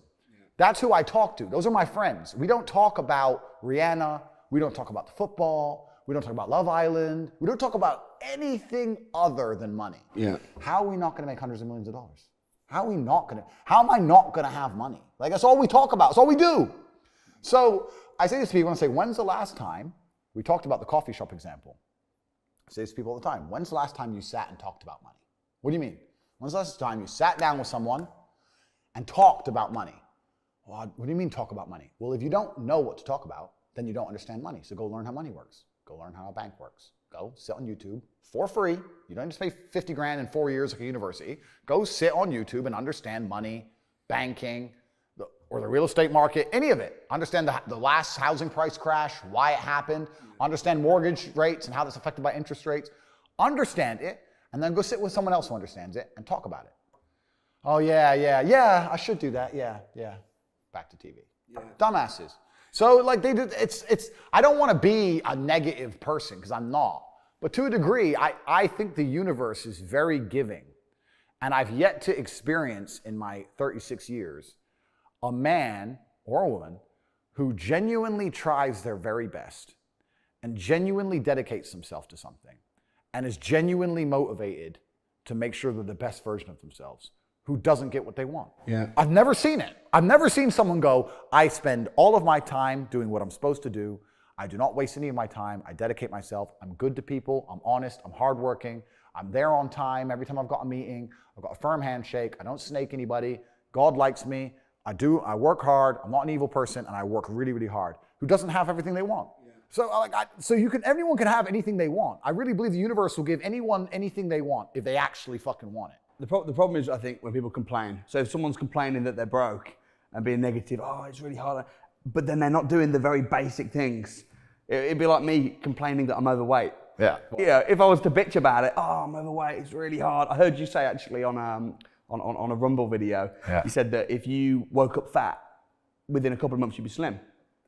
Absolutely. Of course you would be. And in the same way, if I woke up broke, couple months I'll be rich. Yeah, that's right. Yeah, so it's all about, exactly. You get what you want. Completely. And what you push towards. Completely. And that's what I truly believe that the universe is giving in that way. But it is player versus player, and that's just the way it works.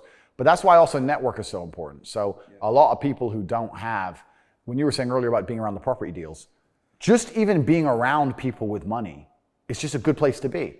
I'll give you an example. I was in Romania, and I have the largest car collection probably in Romania. I have 28 supercars, everything you can name. And I went to a town called Cluj-Napoca. It's on the border of Hungary. And I drove there in my Chiron, and I parked up, and a kid came up, and he said, hey, can I take some photos of your car? I have a car spotting page. I was like, yeah, whatever, cool. And he goes, yeah, okay, I'll just be a few minutes to this. So he took a bunch of photos, and he come up to me and goes, hey, do you want the photos? And I was like, not really, I already have photos. And he goes, oh yeah, okay. Well, if you want them, here's my email address. And I said to him, why do you do this? Like, you spend all day standing around taking photos of other people's cars. Is that not a waste of time? I thought it was a waste of time, but I was wrong. He goes, oh, well, I skipped school and I skipped college because I knew if I take pictures of expensive cars and email them to people, I'll have email addresses of the richest people in Romania. Yeah, smart. I was like, you're clever. I ended up hiring him. He works for me now. Yeah. I was like, I like you. He got himself a full-time job that day. So he understood, be near the money. I have no money. Yeah. Money's over there. Well, let me get closer to it. No point staying over here on my fucking own. Let me at least get closer to it. That was a 17-year-old kid. Now he's making 10 grand a month in Romania from me. So at least being closer to it. So you're right. People should, even if they haven't got a penny in the world, should be going to these meetings about real estate, about investing, especially if it's cheap, they should go. Just meet other people who at least have money. Have conversations about money. Talk about it. How are you going to get what you don't talk about? It's like, you used the gym analogy. It's a perfect analogy. I've never met anybody who is in fantastic shape, and you say, how'd you get in fantastic shape? And he goes, oops. Don't know, bro. Just, oops. No, absolutely not. I went to the gym every day. I ate this particular way. I had a meal plan. I dieted. Nothing is going to happen on accident. Yeah. This mindset of when my ship comes in, one day it's just going to, well, you're going to win the lottery? Maybe. And that's another thing that's actually funny, talking about winning the lottery. I used to dream of winning the lottery, bro. How much is a lottery win nowadays? It depends on the win. Could be anything. 6, 7? No, not Euro. I don't know anything about the lottery because I think it sucks. But man, like I used to dream of winning the lottery, thinking that my life would change, and now like 6-7 million, that's a year of jets. That's nothing. Like it's not even money anymore. It's crazy how the perception changes. But even if you win the lottery, 90% of lottery winners within 10 years are in the exact same situation. Completely, because they think it's a lot of money. It's not even a lot of money. A couple of 6-7 million pounds is zero in the real world. It's zero. But yeah, like it's interesting. But yeah, you have to be near it, and your network needs to be important. And this is the reason why, and I will do a shameless plug here. Like you have your speaking events, I think absolutely everybody should go. Even if they have no intention of buying a house, they should be at that fucking speaking event, and they should be listening to you and understanding how the real estate market works, and they should be polite to people and courteous and nice, and they might make a friend. And they should sit and talk to their friend about real estate. That cannot detriment your life. That cannot detriment your life. You'll sit and meet with your friends on the pub and talk crap, but you won't sit and talk about money. You're not going to get it on accident. Your ship's not going to come in on accident. You have to plan for this. That's why the only two things I sell online, and trust me, I've been offered endless things. I state this as a matter of fact, not a matter of arrogance. I was the most Googled man on the planet. I was the most famous individual on the planet. More than Donald Trump, more than Brad Pitt, more than Joe Biden, more than Putin at the start of the war. I was that Googled when my TikTok thing blew up. And I was offered $30-40 million to promote crypto, $10 million to promote some fucking pill, supposed to be some supplement that makes you strong, scam. I was offered endless money to sell my soul, and I didn't do it because I didn't like the idea of a kid who really believed in me and who was a fan of mine buying a crypto because I said it's going to go up. And like I said, player versus player, someone's going to lose, and that kid losing all his money because I'm in first and I own most of coin or whatever. I didn't want to be a scammer for money because I believe that having a pure heart and living true under God is more important. So I never sold my soul. I'm not like Logan Paul and these fuckers who sell an energy drink full of sugar and crypto pump and dump scams and NFT scams and all these other influencers sell scams or they sell gambling to kids on their Twitch screens. None of that. I don't do anything. Only two things I sell are my university, which I have priced so cheap, $60 a month, so cheap that anybody can join. There's no one who's too poor for that. Yeah. And there's no contract. It's month-on-month enrollment. You can join. If you don't like it, you can leave. Everybody who joins makes more money than they invest. Look, even if you spend $60 to join and you make $300 the first month, it's still a win. Yeah. It doesn't matter. You're not going to be a millionaire overnight, but it's still a win. It's my university for that. And the only other thing I have is my network, which is the War Room. And we have about 4,400 men all around the world. And those are people, that's a place where you can go and talk exactly about the things we're talking about, money. Mm-hmm. Oh, the war in Ukraine's happening. How does this affect me in a way that actually is going to benefit me? Not what the news is saying. The news is talking shit about how we have to save Ukraine and fucking money laundering all this money through fucking arms companies. They're lying to you. What's the actual truth and how can this actually benefit me?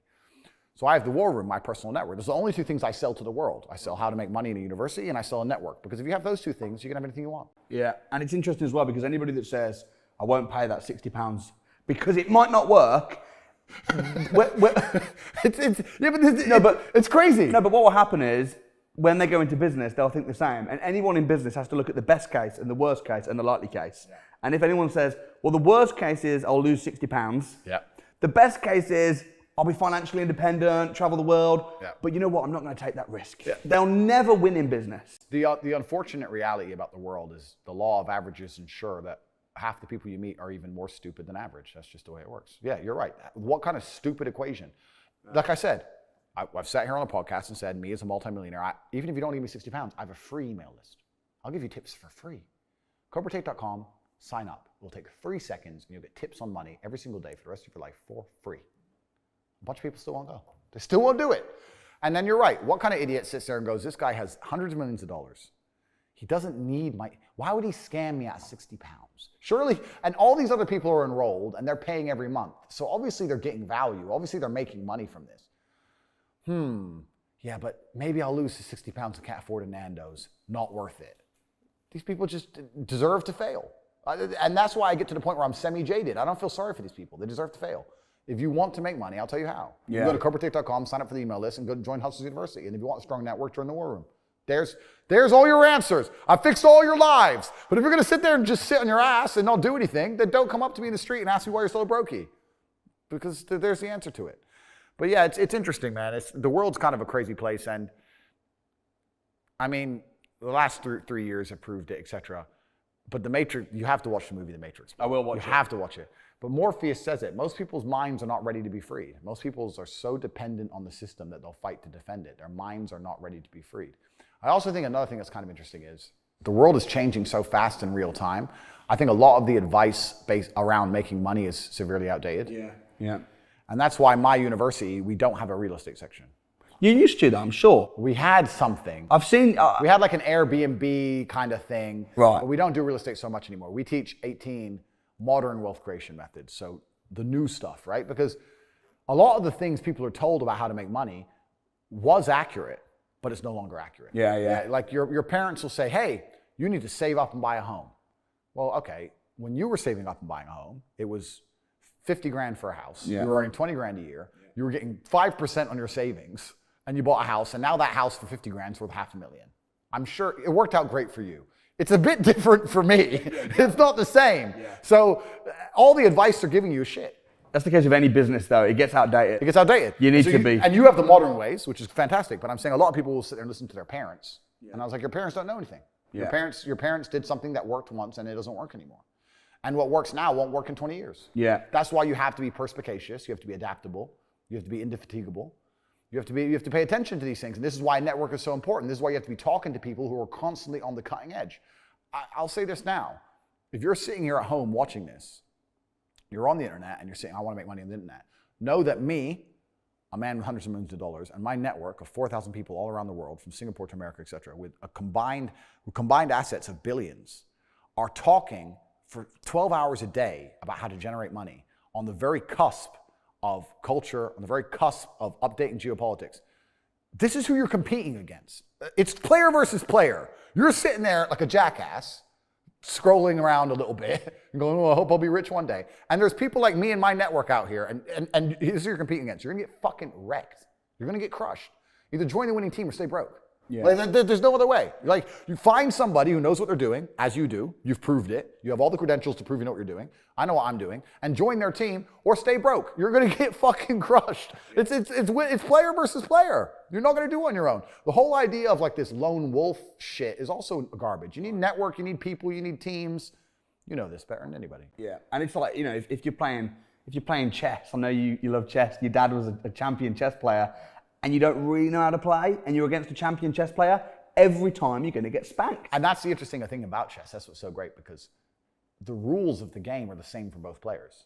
The constraints are the same, but the grandmaster will destroy you within the same constraints. He can't do any moves you can't do, but he will wreck you because he knows the game better. Yeah. That's all it is. Business is He the knows same. the rules better. That's it. It's business is the same. Sales, marketing, It's all the same. finance, operations. He knows it the same.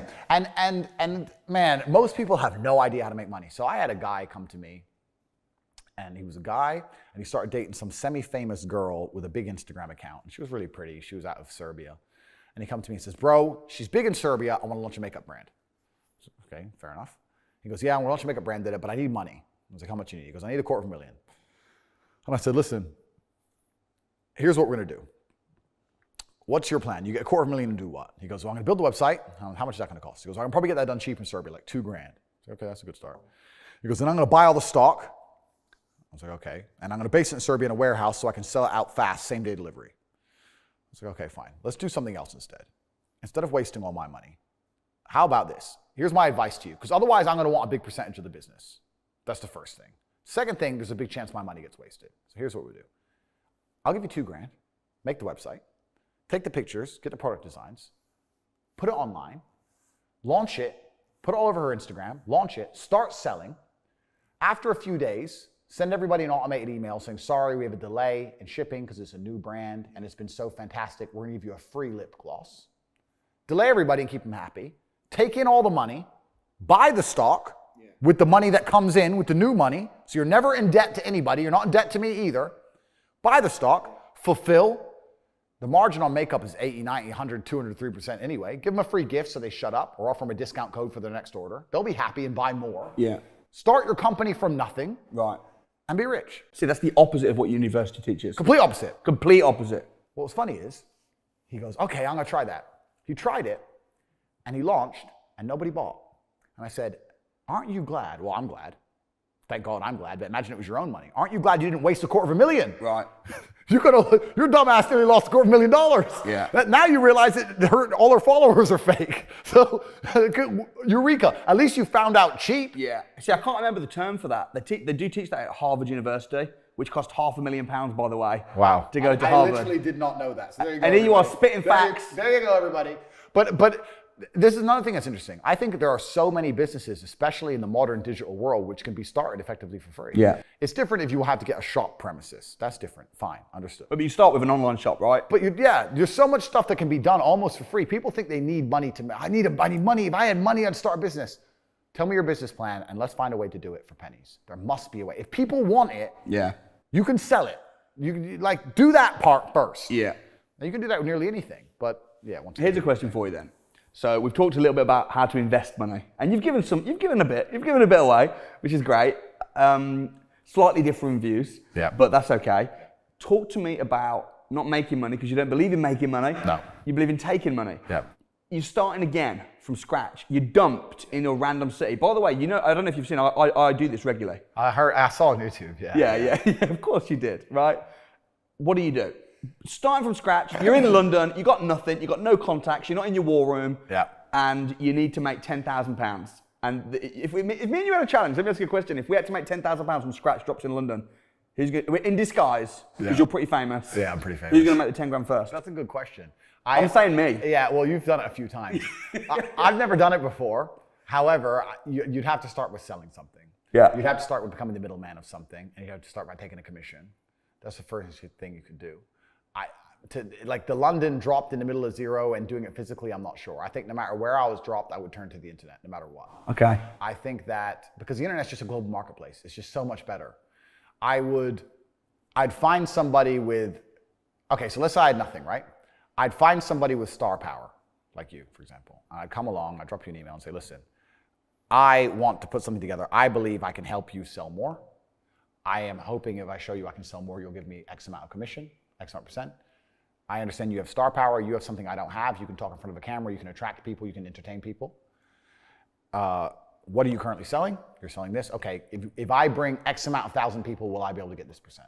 That's what I would do. I think that if I didn't have the ability to sit on a camera and entertain, I would find somebody who does, and I would be the blood and guts beneath the show business. Interesting. And that's the easiest way to get rich in the world today. So you'd find someone that's got an existing product or service. Correct. And then you would help them sell it and promote it. Absolutely and utterly. That's the easiest way to get rich today, especially because commission only, nobody's afraid of saying yes to. Nobody's afraid of being saying yes to. So let me see if I have my business card with me. If I don't have it, I'm going to be a bit upset. But let me give you an example of my business card because it shows it perfectly. So I do. Here we go. So here's my business card. We'll just show the camera up. Keep this, bros, for you. But my business card, Tate Enterprises Unlimited, kickboxing world champion, master and commander of the war room. Yeah. Also says on the back, my unmatched perspicacity coupled with sheer indefatigability makes me a feared opponent in any realm of human endeavor, which is my saying. It's a saying from my father. But it's basically saying unmatched perspicacity, so the ability to always pay attention. Perspicacity is perception. So unmatched. I'm always paying attention to everything all the time. And sheer indefatigability, I don't become tired. Makes me a feared opponent in any realm of human endeavor. So a man who always pays attention and never gives up is a feared opponent, no matter what you're fighting against him.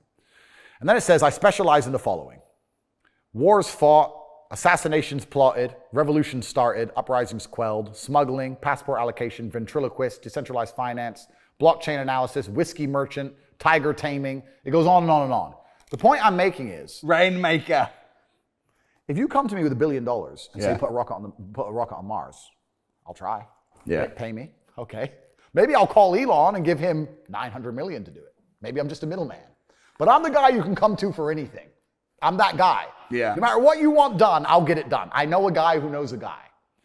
And I think that kind of shows my point overall. If I had to start again, I'd do the same thing. I'd meet people who are extremely competent and extremely good at what they do. You'll often find in life there are people who are best at what they do aren't good at the marketing and sales side of things. There are so many fantastic singers or fucking painters or whatever. They're amazing and they don't make any money. They're crap at the marketing, the sales, the whole famoose of it. Yeah. I'd do that. It doesn't matter if I find a singer and say, look, I'm gonna get you bookings, I want this percent, but I'm gonna get you the best bookings, bang. I'm gonna put together a promo video, I'm gonna use my camera guy, boom, I'm gonna make this excellent, and we're gonna get some personality involved, and you're gonna go up to some random girl on the street and you're gonna sing. This is all off the top of my head. You go up to some random girl on the street and you're gonna busk and you're gonna sing to her, and we're gonna do it over and over again, even though a bunch of them will call you weirdos, till we get one who looks like she falls in love right there on the spot, and that's gonna go viral on TikTok, and we're gonna put that on your Instagram account, and your Instagram account's gonna start getting followers, and when you start getting DMs in the Instagram account, I'm gonna reply to them, I'm gonna book all the bookings, I'm gonna get X amount percent. But it's all the bullshit, boom. Okay, now I got a singer out there working, I got a photographer out there working, I got a painter, she's out there painting shit, bang, bang, bang, bang, bang. It's just a game. That's how you get rich. I think you do well. Would you be down for it? A challenge? Who can make the first 10 grand from scratch? Gee, I can't walk the streets anymore, G. Yeah, mate, we can get a mask. Bro, I can't design a mask. When I walk the streets, I have to have full security teams or the strap. If I can find a way to completely disguise you. Bro, I don't know. I'm top G. They know me, bro. Your accent would give it away. London's a bit of a weird one for me because London's not safe anymore, one. And two, like when I'm in Romania, I'm armed and I have a full security detail and blah, blah, blah. And when I'm in London, it's unusual because people recognize me and some of them want to be friendly, but when I see full-grown people like running up to me or coming up to me, I've had a hard life, right? I don't like when 3 full-grown men go, hey, Tate. I'm like, oh, for fuck's sake. I just don't like it. So I have to have a security team. Do you have people, do you get pretty mobbed in the streets? Oh, bro, it's crazy. I don't know if you've seen, there's a couple, some videos. Yeah, like if I walk into a hotel and someone sees it and puts it on Instagram or Snapchat and they work out to me, there's just thousands of people outside. Wow. It's crazy. It's really nuts. And that's because, like I said, I've inspired the masculine youth a lot. So a lot of 19-year-olds have nothing else to do but try and get a picture with me. And that's another thing, because you look bad when you say no. Sometimes I say no to guys and they're like, why? It's like, because if I do 500 photos a day, like 500 times 3 minutes, it's like, it's my life. It goes on all the time. And it's easier with security, because security can just say, leave them alone. Because I'm trying to live normal life, right? But it's not too bad in Romania. But in London also, it's not necessarily a safe place. I'm obviously an extremely rich person, and I don't like when people run at me and come up to me and try and surprise me and shit. I just want to be left. All right, my question for you then, when are you gonna, because you need to, do an event, bro? Start doing an event. You can get your security, it can be all controlled in London, Dubai, even Romania. Yeah, so when are you gonna do events? Yeah. It's fun. Is it fun? It's very fun. Yeah, I've never done a speaking event, but I actually have my first one booked. I'm doing my first speaking event in Dubai. I've chosen Dubai for security reasons and a bunch of other reasons. I believe Dubai is the city of the future. I'm heavily invested in Dubai. I love Dubai. I have a lot of money in Dubai. So yeah, I'm doing a speaking event in Dubai. That's awesome. Yeah, I'm gonna do a speaking event in Dubai. It'll be my first ever one, and we'll see how that goes. I think you'll do really well at that. I'm okay at talking, so we'll see. That'll be fun. It'll be good to like meet people and do the event and in a controlled manner and talk to everybody. And that's not just on money, that's basically on life philosophy. That's gonna be a life philosophy event on my tenets for life as a whole. So it's gonna be quite interesting to do. And also, yeah, the Matrix try and cancel me and I keep getting bigger and bigger, right? So I gotta fill a stadium. All over social media, not just Rumble, you're on TikTok, you're on Instagram, after being cancelled. Yeah. Interestingly, when you first got cancelled, I watched your video, which I actually thought was a bit weak. You think? A little bit. Yeah. A little bit. Well, it was very tame. It looked like. Yeah, it was very tame. I liked the one that you did on Rumble after that one. That was a little bit better. Yeah. No, I came across tame because a lot of people are confused about me, not because of what I say, but because of the way I say things. Yeah. So I came across tame on purpose to try and alleviate. You didn't want to be misunderstood. Yeah, and it's fine, but all in all, I knew that what happened would be good for me. I knew that this was going to be a good thing. By chopping off my tongue, they don't prove me wrong. Yeah, they prove me right. And I think we're coming into a new age of consciousness and a new age of truth, where a lot more people are starting to realize, still not enough, but more are starting to realize how they're getting screwed and how they're being lied to. And that's good for people like me. I'm heavily leveraged against chaos. You say, how do I invest? Well, the more chaotic and more dangerous and more messed up the world gets, the more people come to people like me for clarity and guidance and solutions. So that's my ultimate leverage. You said that you wanted to lead the way for people that might later be cancelled. How do you feel that you're doing that? Because the pressure is already behind the dam. The dam are the social media companies, YouTube, Instagram, etc. They have these monopolies. The pressure is behind the dam. Everybody knows they're unfair and tyrannical. Nobody's happy with them. The problem is if you're canceled, there's nowhere else to go. I am proving that that's not the case. That when you're canceled, you can move to alternative platforms, and if you have a true following, they will follow you. I'm proving. And that's gonna put a crack in the dam. Because now people are going to say, oh, well, if I get canceled, I'll just go there. And I think if I crack the dam, the pressure will do the rest, and then things are going to change.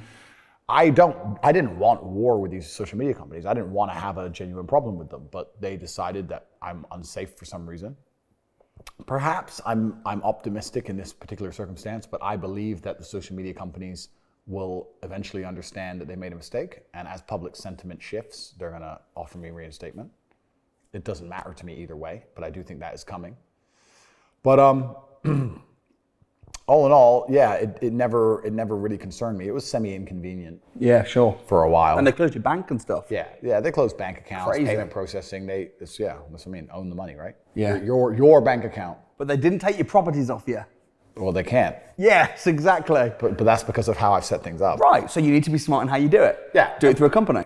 Well, that's right. But I also think that Joe Schmo, who's just starting off buying his house, doesn't do it smart. Absolutely. You know what, though, in the UK, they've devastated landlords. The taxes, everything, they're killing landlords. Yeah. But the rich corporations that are investing in property, the way they're doing it, it's very profitable. Completely. So the small guy needs to learn how the big guy's doing it and duplicate it. Yeah, and it's always been the same. What did I say earlier about the tax? They don't go after rich, they go after people somewhere in the middle. Yeah. They just wreck them. But yeah, like, I think just the especially in England, just the idea you hear people say, once we pay the mortgage off, we'll be, it's just this fantasy, and I just don't think it's... You know what I see when I watch your videos, and they're very funny. I send them to my wife, and she sends them back. They're very funny, and I know that sometimes you deliberately piss people off. Yeah. You've said that. But the big message that I see is personal responsibility. Oh, completely. Take control of your mental health, take control of your physical abilities, your weight, your finances. Yep. I think that's what you're about.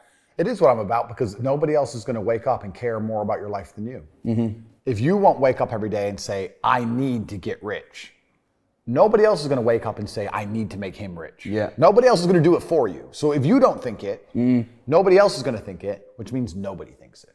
So it's down to you, right? Only you're the only person on the planet who can think it. And I always knew, I never doubted for a second I would be what I am. I knew I would be rich. I just knew I would be rich and be free and be able to do and say what I wanted. Mm-hmm. I just knew that. I was just like, there's no way that guy in the Ferrari who drove past me is a better person than me. There's no way he's smarter than me. And I was not arrogant, because arrogance prevents you from working. Arrogance goes, I'll make it. Arrogance is to people who go, my ship will come in later. Arrogance to the people who watch Love Island and go, I'll be rich later. That's arrogance. Yeah. Most people are very arrogant. I was never arrogant. I understood, okay, I'll just outwork him. Maybe he's smarter than me. Fine, I'll outwork him. I'll just outwork him. No problem. Boom, let's get to work. I think that a lot of people, the main reason people aren't rich, there's probably three primary reasons. They're either lazy, they're arrogant, or they're stupid. I think lazy is actually quite a small contingent, because I think a lot of people get out here and they work very hard to a degree. Like, even if you're a trash man, that's still work. You're working hard, you're just not making any money. And also, I think if you could show somebody how to make money, a lot of people would do it. I don't think they're that lazy. If you say, look, press this button for money, they're not gonna go, no, I can't be bothered. They're gonna go, all right, okay. They're just lazy to find out how, perhaps. Yeah. But once they know how, they'll do it. Stupid, I think, is also a very small percentage. I think that stupid is a small percentage, because I don't think that IQ, in fact, it's been proven, IQ has nothing to do with how successful you are. Right. Very rich people, very smart people are broke. Yeah. Very dumb people are rich. Yeah. So I don't think that stupid is the reason people aren't rich. The reason 98% of people aren't rich is because they're arrogant. They're brutally arrogant. And I say that because you will stand up and say, I'm going to do an event and I'm going to teach you how to make money from real estate. And people will look at you with all your success and go, what does he know? Fuck him. Not worth my time. You're the millionaire. They ain't. I'll sit here and say, I'll give you free tips on how to make money online. Hundreds of millions of dollars, go to corporate.com. You can sign up, get it free. Email newsletter. Yeah, I saw him on TikTok. He's full of shit. How arrogant, genuinely arrogant in your soul must you be as an individual to look at people who are massively successful with all the credentials and all the proof for all the things they talk about and believe for some reason you're too good to listen to them. Yeah. That's just arrogance. If Mike Tyson walked in here and said he's going to teach me how to punch, even though I'm already a kickboxing world champion, I'd listen. It's Mike Tyson. If Beethoven walked in, if he resurrected and walked in and said, teach me piano, I'd listen. Yeah. But if I sit there and say, look, this is how you make money, there's a large contingent of people out here who go, yeah, but you know what, Tate, I don't like him. I didn't ask you to like me. I'm telling you how to make money. Yeah. Like, they're just arrogant. People are brutally arrogant, and it holds them back. They refuse to fucking learn or listen to anything. And they're dummies. A bunch of fucking dummies. And arrogance is the reason 98% of people don't have any money. That's why. They're just fucking arrogant and stupid. Yeah, very interesting. Is there anything that you regret from, the last sort of 6-12 months? No. I don't operate in that frame anyway. I don't believe in regret. It's not a frame I operate in. Secondly, I know I'm that guy that no matter what happens to me, I'll make it into a positive. Yeah. You talk about being dumped in the middle of London in your underwear and pulling it off. I'm the same. You can dump me in the desert by myself, expecting me to dehydrate, and you'll end up seeing me on the high street in a Lambo next month and be like, how the fuck did he? Yeah. I'm that guy. I'm just that guy. Yeah. So when they tried to attack me with everything, I kind of felt excited. I was like, interesting. The game's getting fun again. Yeah. So most rich people though, if they're self-made and they started from nothing, if you took everything away, they're gonna make it back. Oh, completely. It's a matter of time. Yeah, completely. So I don't regret absolutely anything. I know that what I say is true.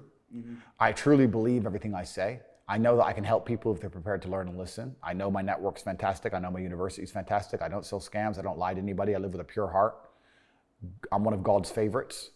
God loves me.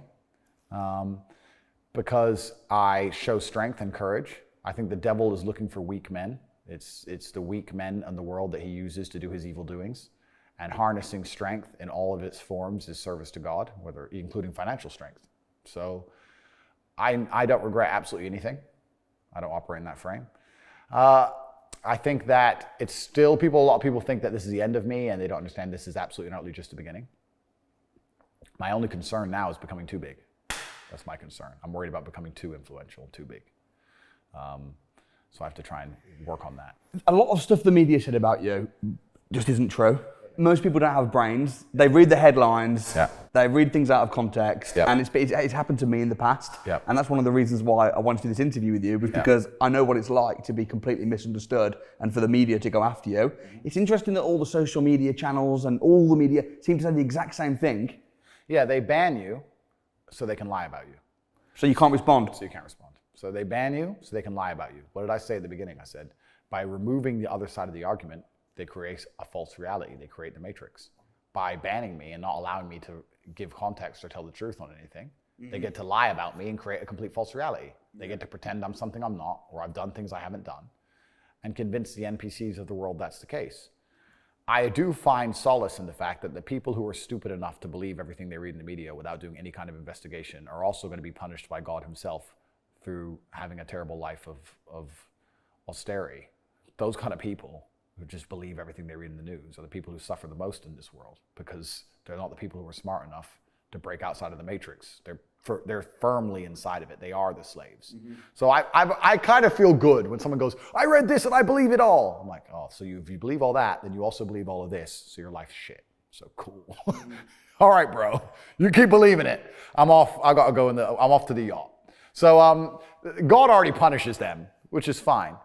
But yeah, it's kind of scary to a degree. I guess you could look at it from that way and understand it's kind of scary that there's people in the world who have that much power, who can just silence you and then lie about you. And I'd also like to state that I do think that 99% of people in the world in my position would have some kind of detrimental mental health effect from it. For sure.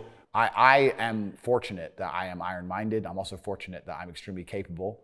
My network is capable. I'm physically capable. I've had a very hard life, etc. But most people are not prepared to be lied about in the media without a voice, to be threatened, to have thousands of emails of death threats, to have their family thousands of emails of death threats, to have investigative journalists trying to work out where their parents live, to have journalists call up all their ex-girlfriends saying, if you have a negative story about Andrew Tate, we'll pay 50 grand.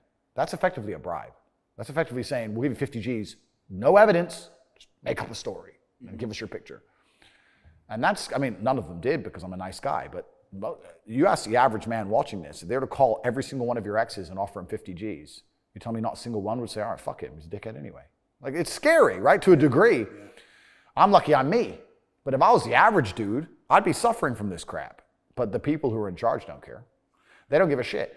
And they don't give a shit, one, because it's personal, But two, also in general, the world doesn't give a shit about men's mental health, which is another thing that we need to talk about, because they pretend they do. They put headlines and pretend they do, and they say, we have to talk about men's mental health, et cetera, et cetera. But when I come along as a bastion of strength and inspiration for the youth of the world and tell men, listen, being a normal man or an average Joe is always going to suck.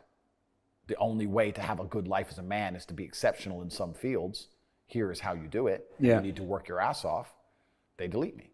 They want men to stay depressed, semi-depressed, miserable, paying the taxes, just rich enough to pay tax, too broke to do anything else. Yeah. And that's where they want you. So they don't care about men's mental health either. They don't care how many men kill themselves. They don't give a shit. Have you had many people message you directly saying, I'm really offended? Or do you think it's more just the media trying to make out that people are? It's a very vocal minority. So at the height of the absolute clown world, at the height of the circus, there was three or four weirdos who were emailing me on repeat death threats and stuff.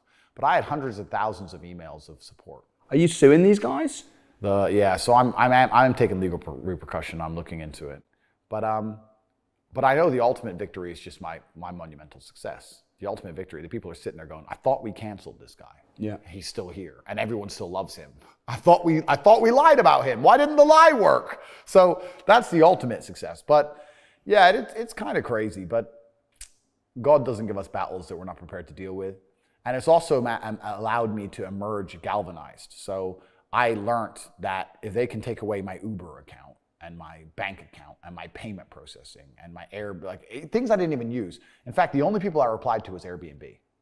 Airbnb emailed me and said, Mr. Tate, in light of recent media coverage, our values and commitments to inclusion mean you are no longer welcome to use the platform, something. And it was signed by a guy called David. I remember seeing David. And I was getting all these emails in the same day. And the only one I replied to was Airbnb. I said, bro, I haven't used Airbnb in about 4.5 years. Like, why are you trying to feel included, banning me? I don't use your website. I don't know, they're just trying to jump in on the bandwagon. Let's ban him. I don't book your shit. I don't even remember making an account. I don't think I've ever stayed in an Airbnb in my life. I don't know why I even had an account, but they were desperate to ban me for some reason. What's the reason? It is a bit crazy because there's a lot of people that are very famous that say a lot of outrageous things. I mentioned this in a video that I did where I mentioned you about like Cardi B, for instance, who used to drug men and steal from them. Because she sold her soul.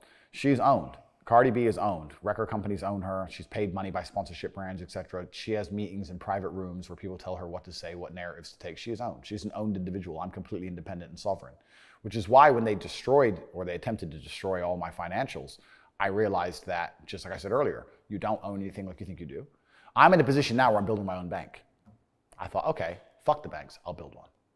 So I'm not gonna talk about how I'm doing that, but I'm building my own bank from the ground up. I will start my own bank, the Bank of Tate. It sounds very exciting. But that's the only way now. That's what you have to do, right? So now I'm in a position where I need to fucking make a bank now. Yeah. So I guess I better go get it done. So I'm going to build my own bank, and that'll be interesting when we talk about once that's online and finished. Then in future podcasts we can talk about what it's like to own a bank. So we're going to talk about that. But yeah, it's the Matrix attacks, and they want everyone to march in lockstep. I'm not going to do that. I'm a logical actor. I'm a logical person. I think people have this idea out there that I'm crazy or I'm some weirdo or I don't know. I've heard some strange conspiracy theories about myself, but I'm obviously a very logical person. And truthfully, the meta point is that a lot of the people who dislike me don't live lives I'd want to live. So it's very easy for me to discredit their thinking. When someone goes, you're wrong. And I go, well, if I'm wrong, but I get to be me, and you're right, but you get to be you, perhaps being wrong is fine. That's interesting, yeah. Because a lot of them are not living existences I could tolerate. Yeah. So most of my biggest haters I can glance at and go, cool. I would never adopt their thinking, because why would I want to think like somebody who I don't want to be? When you were on YouTube, do you know what your ratio was of men and women? No idea. I never had a never checked? Never checked. And I never had a monetized video. So I was giving YouTube billions and billions of views. I never even monetized my videos. I didn't monetize any of it because I didn't think they'd even let me. In fact, when I first got 100K subs, I subscribed, I requested my plaque. You know, you get that plaque. Oh, yeah, yeah. And they said no. Interesting. They're like, no, sir. Then they banned me. So, what's your message to the women? Because a lot of your videos seem very much kind of aimed at guys. Yeah. I've got a property company. I've also, as you know, got a training company. 50% of my customers are women. Good. Killing it in property. Absolutely. Absolutely smashing it. Yeah. My wife is my business partner. Amazing. We've been married 8 years, happily married. Perfect. Brilliant marriage. Yeah, good. She's helped me get a lot richer. Yeah. We're business partners. Amazing. Do you think that your message, and I know you're not this crazy person that the media make out, but do you not think that the way you are, referring to women as bitches? Do I refer to women as bitches? Yes, you do. Okay, well, first things first, let's talk about that. If I make a joke or I say, oh yeah, I can't, you have to give me an example where I even say that, because I don't think I say that publicly, or I don't think I say that often. But every rap song says women are bitches anyway. Like, I'm not saying that it's okay to say, and I'm not saying that I view women that way, but to sit here and say that I call women bitches when every single song on the radio is talking about stabbing people and calling women bitches is kind of hypocritical. I don't call women bitches anyway. I don't think I do. You'd have to give me a very specific example of that. I'm very sure I don't. Do you think that your attitude maybe, or the way that you come across towards women is a little bit maybe insulting towards women? Or, I know you inspire a lot of men. Yeah. 50% of my audience are women.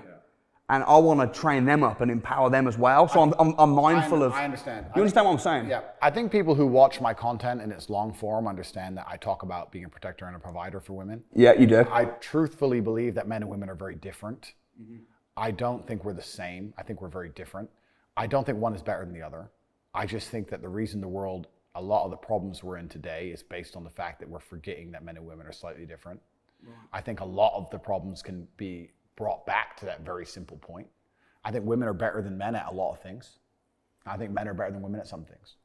And that's what I say. Yeah. And I say in some scenarios, I would trust a man, and in some scenarios, I would trust a woman. And I don't believe they're interchangeable and exactly the same. And I think in most of the world, that's accepted as complete truth.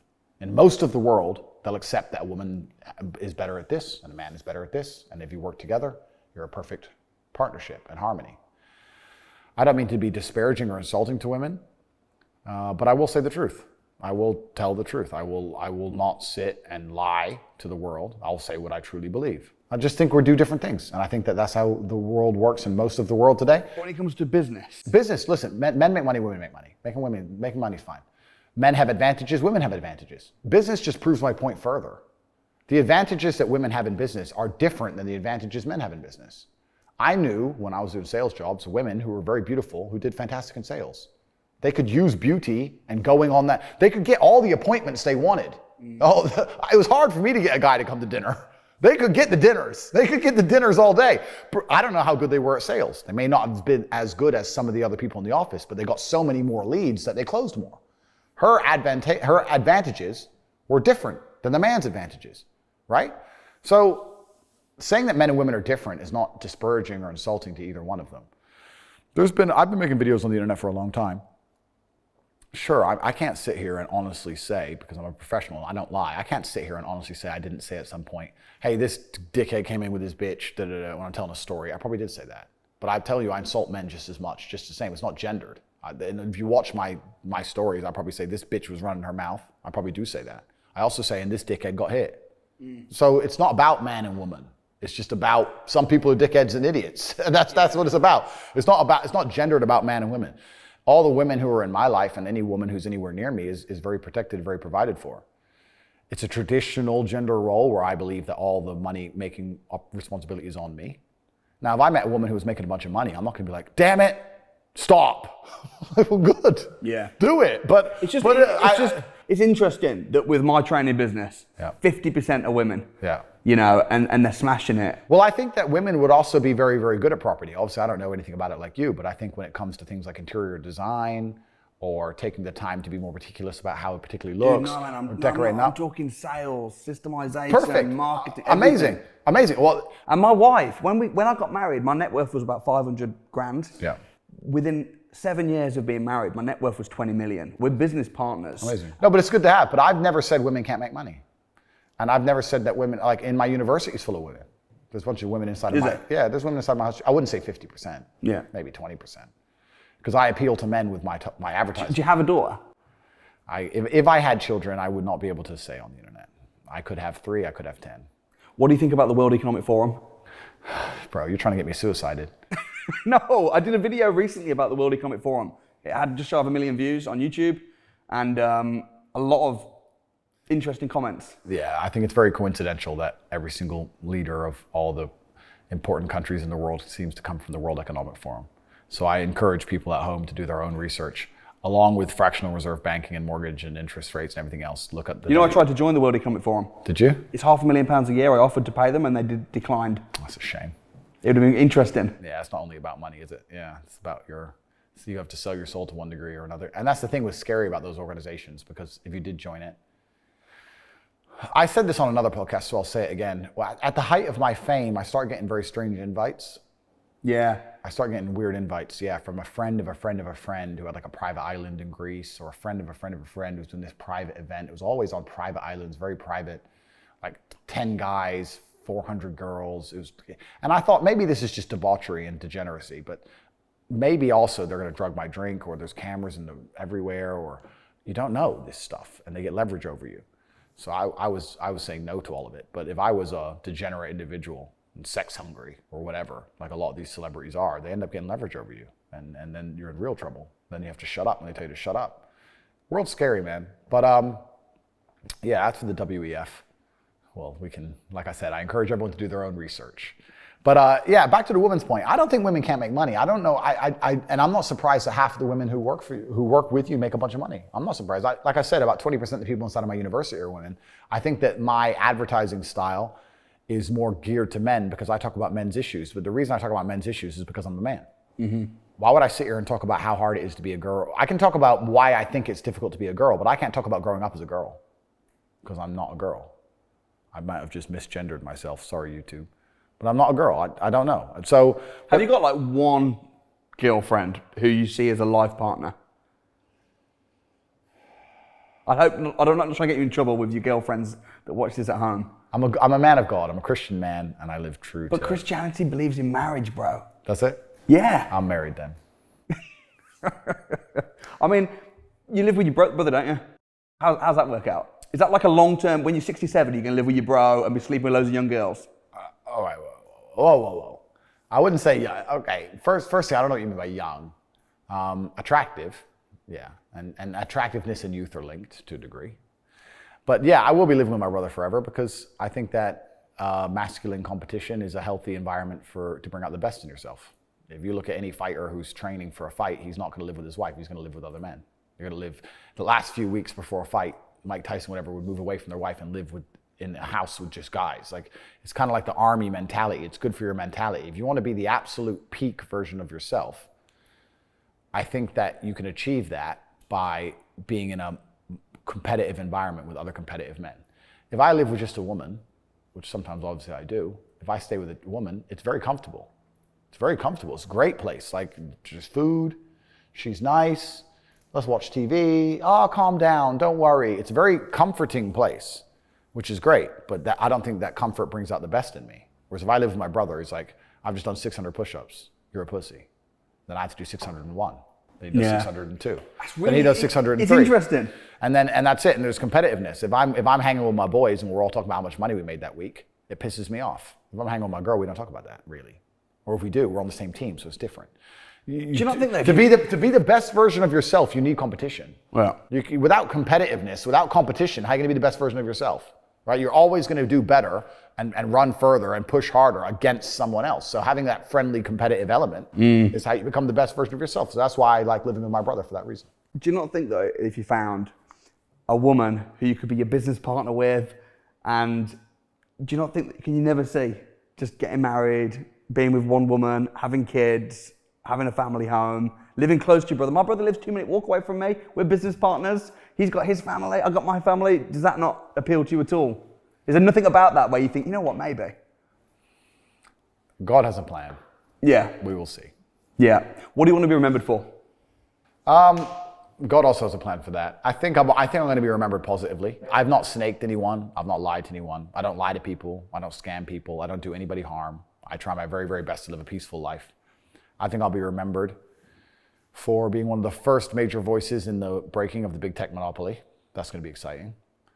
Since I've moved over to Rumble, the world's already began to change in real time. Russell Brand's now moved over. Steve will do it. One of the Nelk boys and big Twitch streamers, big YouTubers are all moving over. I started all of it a month ago. Yeah. and they've just gone public. So that's $RUM on the NASDAQ. I think across the next 10 years, as YouTube continue their censorship, especially with the elections coming up and these kind of things, and they continue their censorship and people get more and more tired of it, they're going to be moving to alternative platforms. So I think Rumble stock's going to go to the moon. There's a tip for everyone who's looking to make money. That'll make me a billionaire. And then what am I going to do? Buy more cars. Yes. What else is there to do? What is it that you love about cars so much? Because you have, 28 supercars. How much? I Googled how much it is to buy a Bugatti. Could not believe it. Because I thought, a couple mine's not a normal one. How much did you pay for it? By the time I got it on the road with everything, 5.2. Damn. Yeah. How do you justify that? Because it's beautiful. I'd rather have the car than the money. That's how I justify it. I'm at the point now where I used to love them because I love to drive. And I live in Romania where they have beautiful mountain roads and there's no real speed limits at my level of influence. So I can drive however I want. So the whole place is like a racetrack. Right. And my hobby would just be, if I ever took time off work, would just be to drive 3-4 hours to the mountains, stay in a nice hotel, drive. I just love to drive around Europe. I drive to the Alps, drive through Switzerland, blah, blah. But now I'm kind of too busy to drive. So now I just buy them because when I say money isn't real, I'll give you an example. Before I was too famous to walk the street, every time I walked past an ATM, I would get out as much as I could. I'd get the maximum cash. I was with a girl a couple years ago, and she goes, "Why do you do that?" And I said, "Because it's free money." She goes, "Why is it free money?" I was like, "Because if my bank balance is 17,184,938, and I go get 900 quid out, and it's 17,932,914, I don't know the math. It looks the same. It's the same. But I have £900 now. I can waste it. So the money's free. And the point, even though obviously it's not free, the number's been reduced, but it doesn't affect the number. It looks the same. Mm-hmm. So you get to a point where money has no value at all. It's not real. So if someone goes to me, "There's a new Ferrari. Do you want it?" And I think, do I want it? Maybe. I might one day look at it and go, "That's nice. That's worth 500 grand to me." To just look at it and go, "It's a nice car on the driveway." That's worth it because the money has no value. So it's like, well, fuck it then. Everything is free. I try and explain this to people what it's like to be really, truly, truly rich. Everything is free. Nothing has a price. No matter what I want, it's basically free. Outside of mega yachts and the most expensive properties on the planet, everything is free. So it's just, do I want something at all? Even if I only want it 1%, I'll take it. The hotel I stay in London, I stay in it, and let's say it's supposed to be £2,500 a night. I get a suite every time for £9,000 a night because the shower head is different. I like the shower head.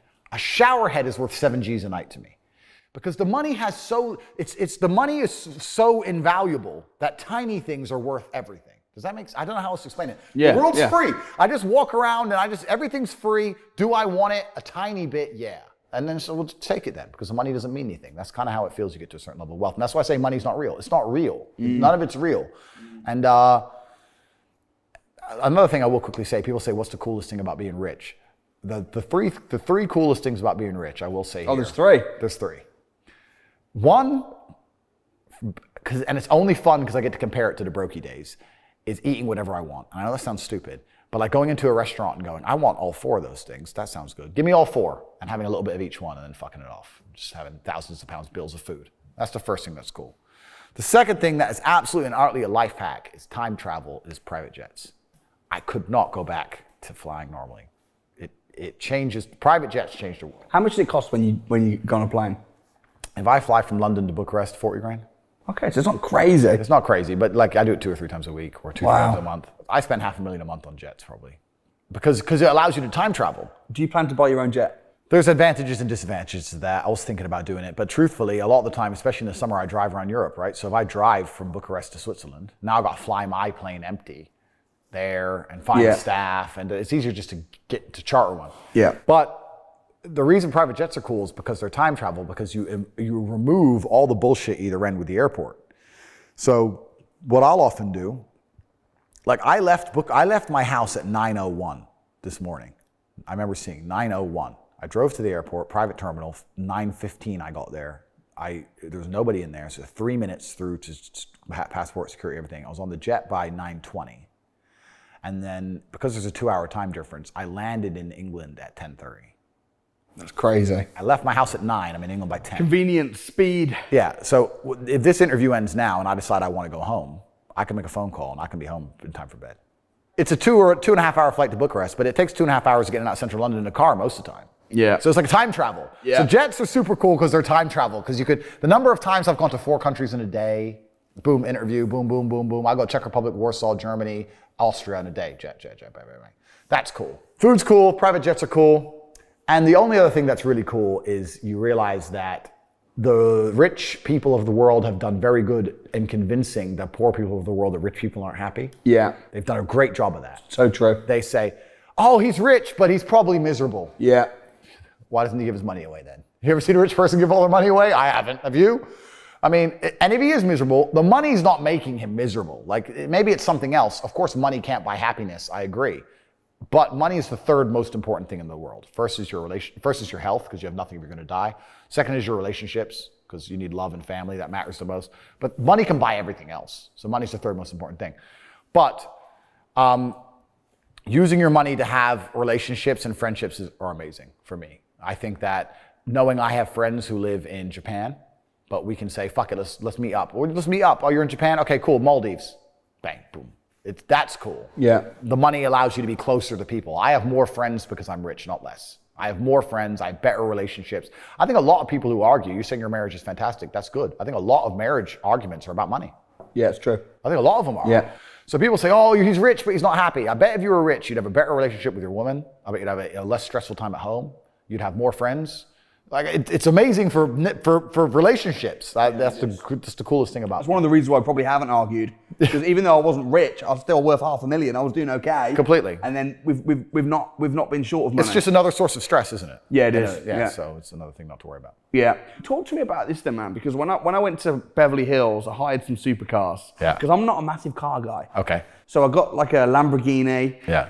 Had it for about a week. Then I got a Ferrari. And personally, I know you love driving fast and that. Yeah. The speed bumps, going to the cinema, going to the car park, I couldn't even reach out to get out the car. I was just like, this is crap. Yeah. When I got back, I was just enjoying my Range Rover. Yeah. So maybe I'm missing something. Maybe it's an acquired. No, it depends on the country. In America, for sure, I agree with you. In America, I wouldn't even have cars. Another thing is this, sorry to cut you. Sure. Like when we last met, Yeah. your car, bro. It's true.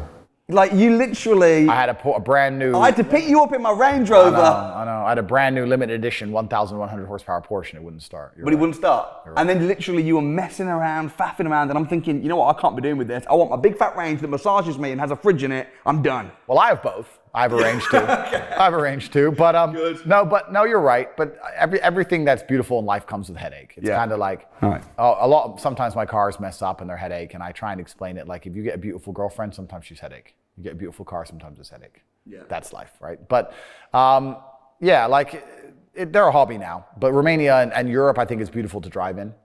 And maybe it comes back into that old story of me seeing the guy in the Ferrari. It's kind of funny. I have another similar story, probably the last story I'll tell. I told about the Ferrari driving past me in college. I'll give you another story.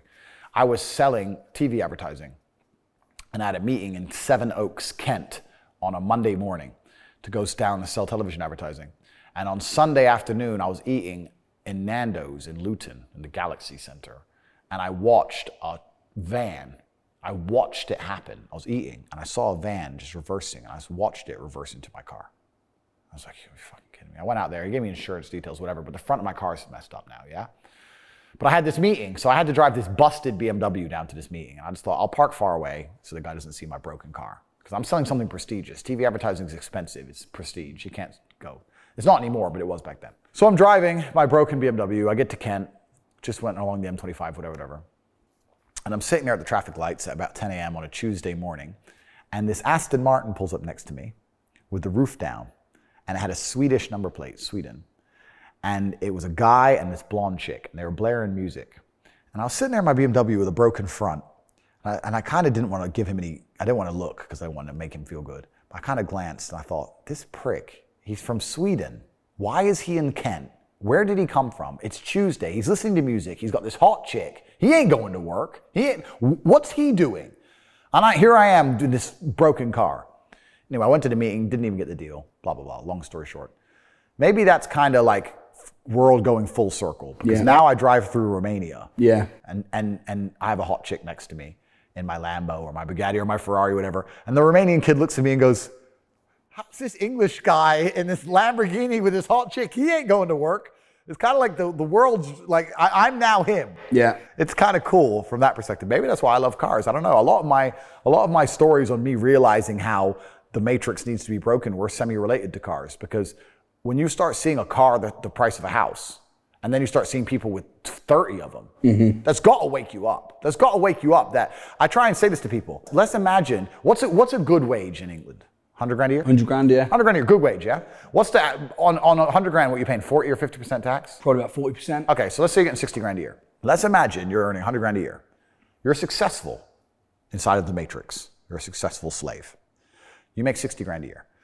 Let's imagine you can live for free, eat for free, you walk to work, you never buy clothes. Let's imagine you save 100% of your money, 60 grand each year. I don't want to do the math off the top of my head, but my Bugatti was 5.2. What is that? Is that like 90 years? It's a lifetime of saving. That's a lifetime of slave work without spending a penny ever once. To by the time you're a fucking geriatric and can't function, you might be able to buy one of my 30 cars. If that does not tell you the matrix must be cracked and there's other ways to make money, then nothing fucking will. Yeah. Because if you think you're just going to work your way to the top and just stick to the rules, you're a dummy. No, you won't. You need to find modern wealth creation methods. You need to hack real estate like you've obviously done. I teach how to do it my way inside of Hustlers University, which is on cobratate.com. Or you need a strong network. You can't just be sitting here thinking, it'll just happen one day, because no, it fucking will not, because you're competing against men like me and we're taking it all. What was it that made you agree to sit down with myself? I knew we had some opposing viewpoints. Which have come out. Yeah, and no, but it makes it better that way. Yeah. Than agreeing on everything. I know we had some opposing viewpoints, so I thought it'd be good to meet. When I come to London, I like to stay busy. You know, I don't do anything leisurely here. I think that London is a failed society. I'll say that on camera. I think that's falling apart in real time. I think by every metric it can be measured by, in terms of the cost of things, the crime rate, the general happiness index of the people, how often the trains are late, how dirty the streets are. Anything you can measure, London is failing. So when I come here, it's purely just business obligations. And I knew we'd have an interesting talk, so I thought, well, let's go and meet Samuel. Well, it's been very interesting and enjoyable. Thank you. Appreciate your time. Cheers, bro. Stay in touch. Thanks, friend. Thank you.